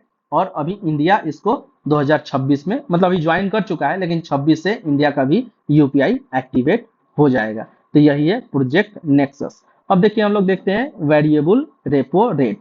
अब वेरिएबल रेपो रेट क्या होता है, इसको समझने से पहले हम लोग क्या करते हैं, रेपो रेट को समझते हैं। तो मान लीजिए कि एक बैंक है, ये अपनी आरबीआई बैंक है, इसको हम लोग क्या बोलते हैं, bank of bankers, BOB, bank of bankers. अभी देखिए आरबीआई क्या करती है, जो लोकल बैंक्स होते हैं, बहुत सारी बैंक्स है, इनको क्या करती है, पैसा देती है। तो पैसा देती है तो कुछ ना कुछ ब्याज लेगा ये। तो जो ब्याज लेंडिंग के लिए, मनी लेंडिंग के लिए जो ब्याज लिया जाता है एवज में, इसी को बोला जाता है रेपो रेट। मतलब कब, जब आरबीआई लोन दे रही है तब। लेकिन अगर आरबीआई लोन ले रहा है तब क्या होगा, तभी भी आरबीआई को कुछ ब्याज देना होगा, इसको हम लोग क्या बोलते हैं, रिवर्स रेपो रेट। अब देखिए रेपो रेट, आरबीआई को लोन देना है लेकिन बैंक अभी मान लीजिए लोन लेने के लिए तैयार नहीं है, तो आरबीआई क्या करेगा, जो अभी करंट रेपो रेट है कितना है, 6.5%, 6.5%, हाँ ये है करंट रेपो रेट। अब देखिए आरबीआई क्या करेगा, बैंक को बोलेगा चलो 5.5% पे लेंड कर लो, 4.5% पे लेंड कर लो। मतलब आरबीआई अगर वेरिएबल रेट पे ये जो लेंडिंग कंडीशन है ये अगर वेरिएशन करती है इसमें, तो इसी को हम लोग क्या बोलते हैं, वेरिएबल रेपो रेट।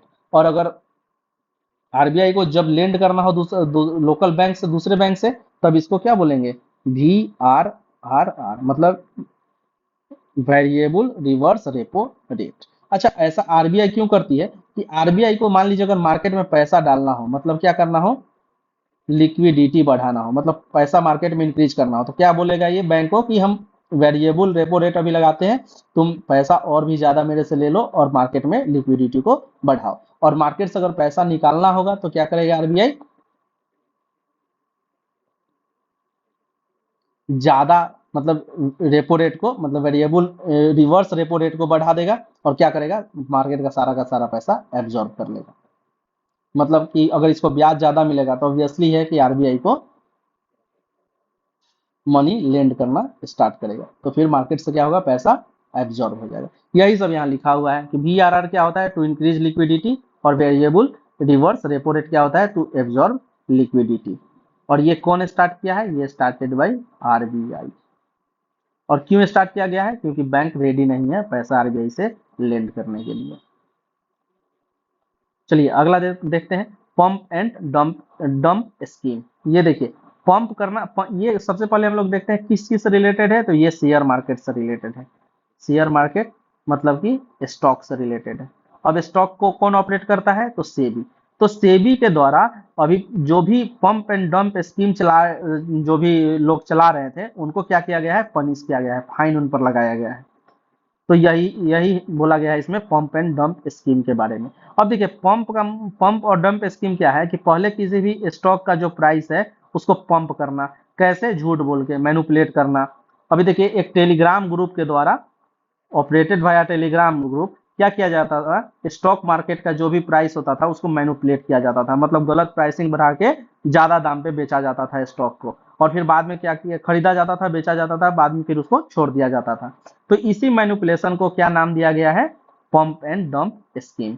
अब पंप एंड डंप स्कीम के अगेंस्ट किसने अभी फाइन किया है, तो ये है सेबी ने फाइन किया है। इतना बस है। वर्ल्ड फिशरीज एंड एक्वाकल्चर 2024, अभी देखिए state of world fisheries and aquaculture report आया है, और ये किसके द्वारा जारी किया गया है, तो एफएओ के द्वारा, मतलब फूड एंड एग्रीकल्चर ऑर्गेनाइजेशन के द्वारा ये रिपोर्ट जारी किया गया है। तो एक्वाकल्चर में अगर हम लोग देखें तो इंडिया जो इनलैंड फिशरीज के प्रोडक्शन में इंडिया का जो रैंक है वो फर्स्ट है। मतलब कि इनलैंड इनलैंड जो फिश प्रोडक्शन है वो इंडिया में सबसे ज्यादा होता है। और एक्वा प्रोडक्ट्स के बारे में, अगर हम लोग एनिमल्स प्रोडक्ट के बारे में हम लोग बात करें, तो इंडिया आता है सेकेंड नंबर पे एक्वाटिक एनिमल प्रोडक्शन में।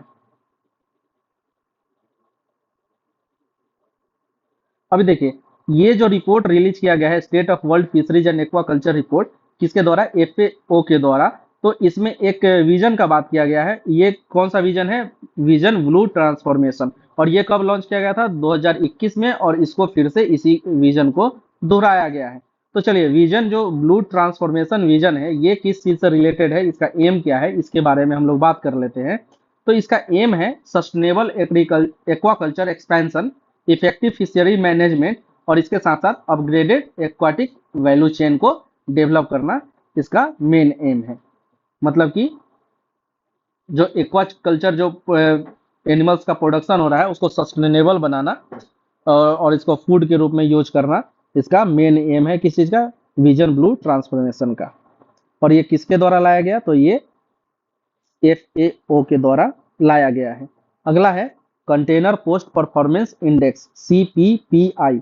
अभी देखिए कंटेनर पोर्ट परफॉर्मेंस इंडेक्स कहने का मतलब क्या हुआ कि जो कार्गो होता है, कार्गो हैंडलिंग के लिए ये इंडेक्स तैयार किया गया है। तो इस इंडेक्स को तैयार करने वाली जो ऑर्गेनाइजेशन है वो है वर्ल्ड बैंक, और इसके साथ साथ एसपी ग्लोबल मार्केट इंडेक्स। ये दोनों ऑर्गेनाइजेशन मिलकर कंटेनर पोर्ट परफॉर्मेंस इंडेक्स को तैयार किया है। इसमें इंडिया का रैंक हम लोग एक बार देखते हैं। तो देखिए इसमें क्या किया गया है, वर्ल्ड के जितने भी इंपॉर्टेंट पोर्ट्स है उस पे कार्गो हैंडलिंग और उनका जो भी और व्यवस्था है वहाँ का, उसके आधार पर रैंकिंग दिया गया है। तो जो फर्स्ट रैंक है वो दिया गया है चाइना के यानसांग पोर्ट को, और जो सेकेंड रैंक है वो है Salal port of Oman. India का जो देखिए इंडिया में टोटल कितने मेजर पोर्ट्स हैं, तो मेजर पोर्ट्स का संख्या कितना है 13। तो इन मेजर 13 पोर्ट्स में 9 आउट ऑफ 13 टॉप 100 के लिस्ट में है, टॉप 100 में है इस लिस्ट में। और अगर हम लोग बात करें इंडिया की तरफ से जो बेस्ट पोर्ट का अवार्ड मिला है, ये मिला है विशाखापट्टनम के पोर्ट को। और इसका रैंक इसको क्या दिया गया है ग्लोबल लेवल पे 19, मतलब 19वां रैंक इसको दिया गया है। और इसके बाद जो दूसरा पोर्ट है वो है मुंद्रा पोर्ट, और इसका रैंक क्या है, इसका 27। मतलब जो सबसे बेस्ट रैंक का पोर्ट है वो कौन सा है, विशाखापट्टनम, और ये ग्लोबल लेवल पे इसका रैंकिंग क्या है 19।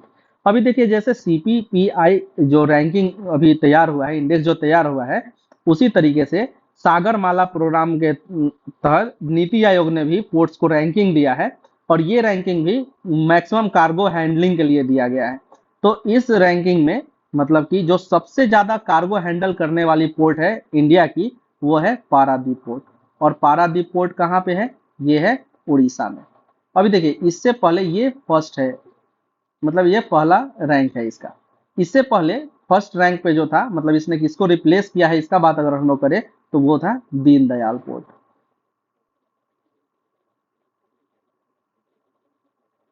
तो ये था important container port performance index के बारे में जो इंपॉर्टेंट इंफॉर्मेशन था इसके बारे में। चलिए नेक्स्ट देखते हैं। नेक्स्ट है 25 ईयर्स ऑफ कारगिल वार। अभी देखिए कारगिल वार का 25 ईयर्स अभी कंप्लीट हो चुका है। मतलब कारगिल वार कब हुआ था, 1999 में। अभी देखिए कारगिल वार से रिलेटेड जो भी इंपॉर्टेंट न्यूज है उसको एक बार हम लोग देख लेते हैं। जैसे कि कारगिल वार में 3 ऑपरेशन चलाया गया था। एक का नाम था ऑपरेशन विजय, दूसरा ऑपरेशन सफेद सागर, और तीसरा ऑपरेशन तलवार। तो ऑपरेशन विजय जो था ये आर्मी के द्वारा चलाया गया था। इसी तरीके से ऑपरेशन सफेद सागर जो चलाया गया था ये नेवी के द्वारा, और ऑपरेशन तलवार ये इंडियन एयरफोर्स के द्वारा चलाया गया था। ये 3 ऑपरेशन जो है इंपॉर्टेंट है। इसके साथ साथ जब कारगिल वार खत्म हुआ उसके बाद क्या हुआ, एक कमेटी बनाया गया जिसके थ्रू जो भी कारगिल वार हुआ उसका एनालिसिस किया गया कि इसमें क्या क्या कमियां रह गई, और आगे एक तैयार किया गया आगे के लिए एक रूपरेखा कि किस तरीके से आर्मी में चेंजेस लाने चाहिए और क्या क्या इनिशिएटिव लेना चाहिए, इस वार से हम लोगों को क्या सीखना चाहिए। तो इस रिव्यू कमेटी का नाम क्या था, के सुब्रमण्यम कमेटी।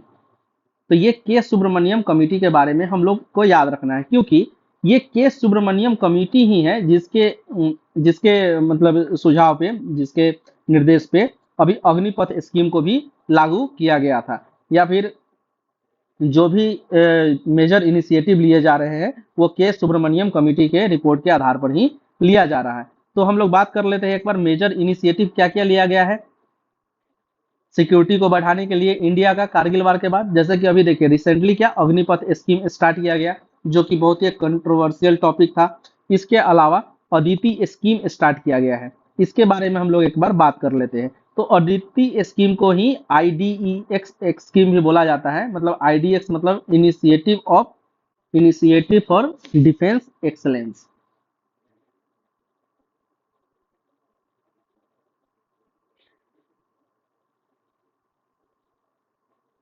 Defence excellence.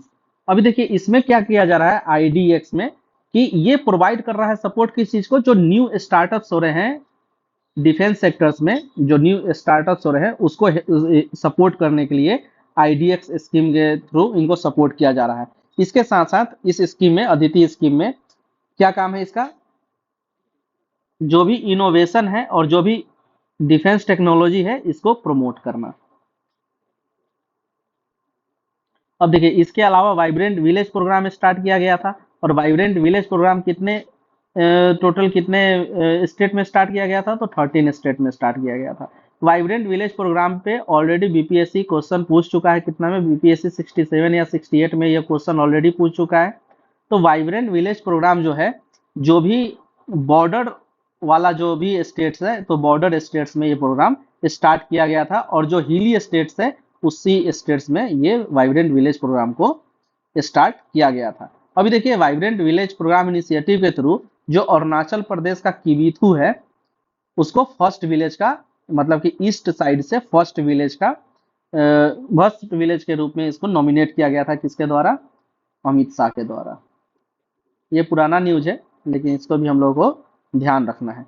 और अभी जैसे कि बहुत सारे टनल्स बनाए जा रहे हैं, जैसे कि अभी रिसेंटली अटल टनल और सिंकुला टनल के अलावा सेला टनल अभी न्यूज में है। तो सेला टनल कहाँ है? ये है अरुणाचल प्रदेश में, अरुणाचल प्रदेश में। और ये कितने हाइट पे है? ये है 13,000 किलोमीटर, सॉरी 13,000 फीट के हाइट पे ये टनल, सेला टनल बनाया गया है। तो इस तरह के कुछ इनिशिएटिव लिए गए। और कारगिल रिव्यू कमेटी किनके द्वारा बनाया गया, मतलब कारगिल रिव्यू कमेटी के हेड कौन थे? तो ये थे के सुब्रमण्यम। अगला है joint doctrine for cyber space operation, JDCO। अभी देखिए ज्वाइंट डॉक्ट्राइन ऑपरेशन किसके द्वारा अभी ये रिलीज किया गया पहली बार, ये फर्स्ट टाइम है। तो इसको हम लोग को याद रखना है, ये CDS के द्वारा इस ऑपरेशन को, मतलब चीफ ऑफ डिफेंस स्टाफ के द्वारा इसको रिलीज किया गया। तो सबसे पहले हम लोग समझते हैं कि साइबर स्पेस होता क्या है। तो मान लीजिए कोई भी डिजिटल इंटेलिजेंस है सेना के अंदर, ये चूंकि मिलिट्री का ही बात चल रहा है, तो सेना के अंदर जो भी डिफेंस इंटेलिजेंस है डिजिटल फॉर्म में, या डिजिटल डाटा है, या सिग्नल्स है, फाइनेंशियल सिस्टम्स है जैसे बैंक वगैरह हो गया, या इसेंशियल सर्विसेज जो है, या ऑफिशियल वेबसाइट्स है, तो ये सब किसके पार्ट है? ये साइबर स्पेस के पार्ट है। अभी देखिए इस ज्वाइंट डॉक्ट्राइन में किया जा रहा है क्या, कि जो भी तीनों विंग है अपना, जो 3 विंग्स है, किस चीज का? अपने डिफेंस सिस्टम का जो 3 विंग्स है, मतलब कि नेवी, एयरफोर्स और मिलिट्री, इन सबके डाटा को क्या किया जा रहा है? एक कॉमन प्लेटफॉर्म पे लाया जा रहा है, ताकि कभी भी ऐसा वार सिचुएशन में या किसी भी क्रिटिकल सिचुएशन में जो कमांड लाइन ऑफ कमांड होता है, मतलब जो चेन होता है, उसको प्रॉपरली अपडेट किया जाए और बहुत ही फास्टली उसको अपडेट किया जाए। तो इस चीज के लिए joint doctrine of cyber space अभी रिलीज किया गया। किसके द्वारा? CDS के द्वारा, चीफ ऑफ डिफेंस स्टाफ के द्वारा। अभी देखिए यहाँ हम लोग देख सकते हैं कि डॉक्ट्राइन, सिग्निफिकेंस ऑफ डॉक्ट्राइन क्या है? Provide conceptual guideline for cyber space operation. इसके अलावा joint integrated operation of all 3 commands, और प्रिवेंट होस्टाइल ऑपरेशन को प्रिवेंट करना इसका मेन काम है।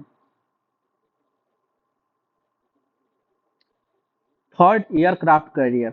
अभी देखिए इंडिया तीसरा एयरक्राफ्ट कैरियर बना रहा है। ऑलरेडी हमारे पास कितना एयरक्राफ्ट कैरियर है? 2।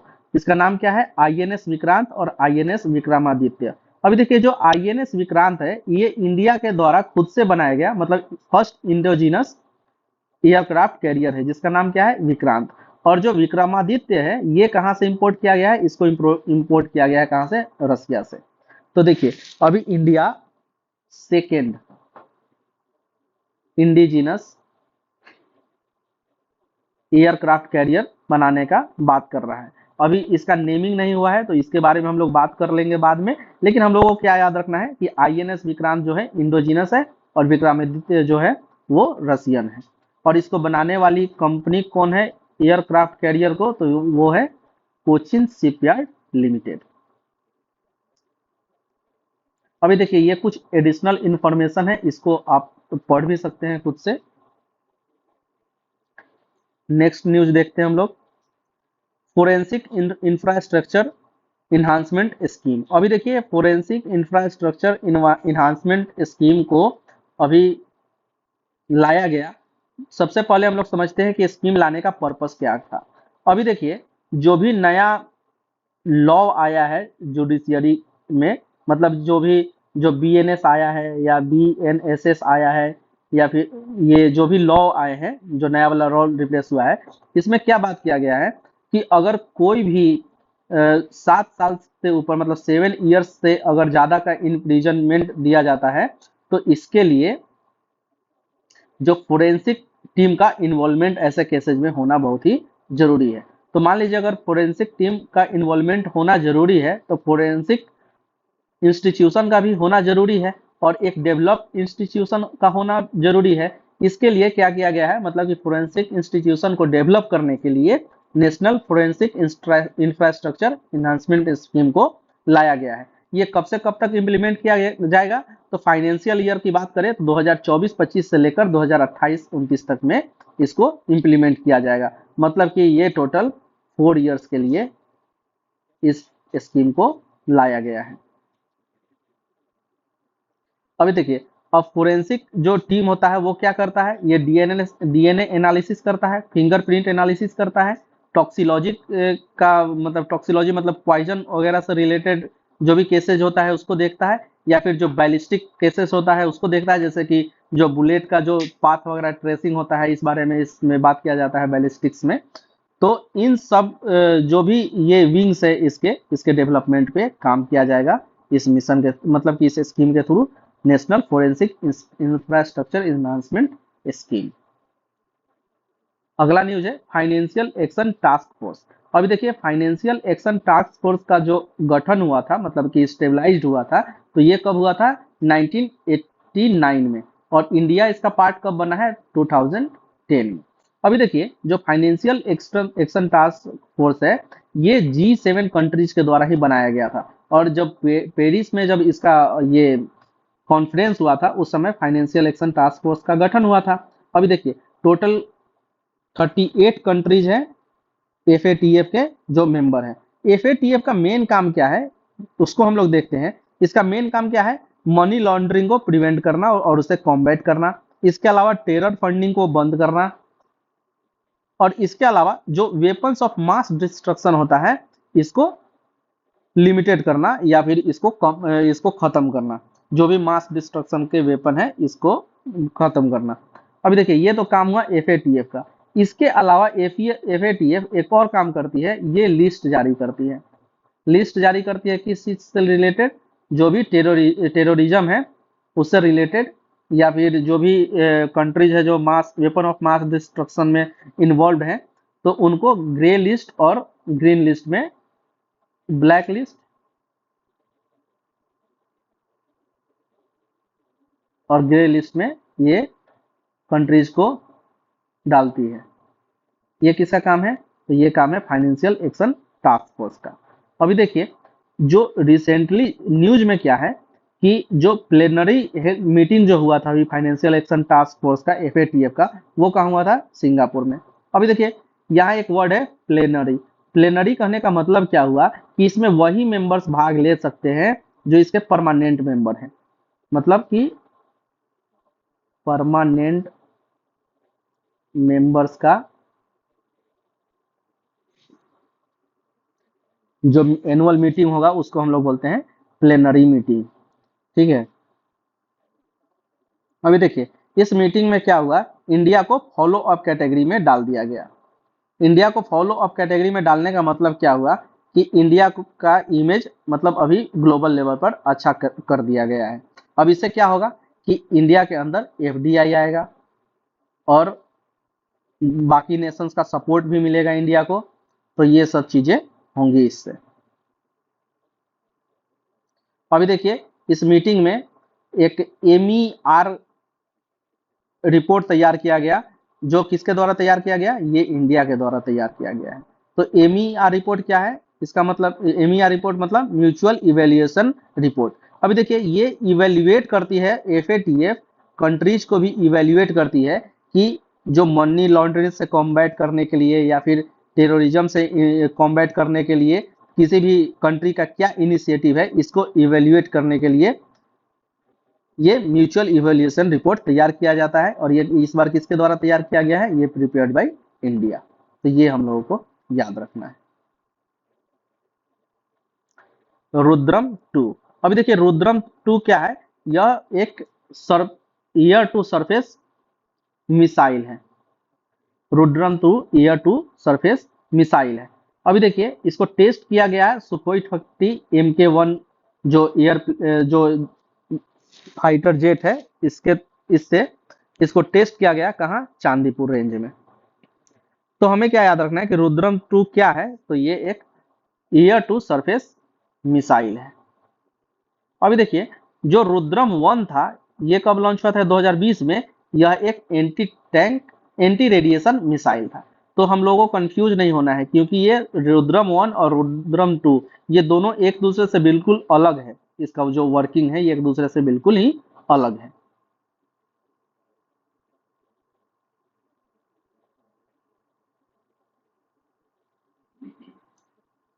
जेवेनिल एंटी टैंक वेपन सिस्टम, अभी देखिए एंटी टैंक वेपन सिस्टम एक डेवलप किया गया है किसके द्वारा?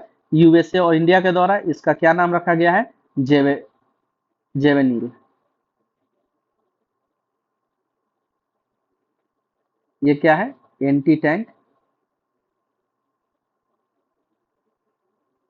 इसके अलावा जो एंटी टैंक वेपन सिस्टम था उसका क्या नाम था?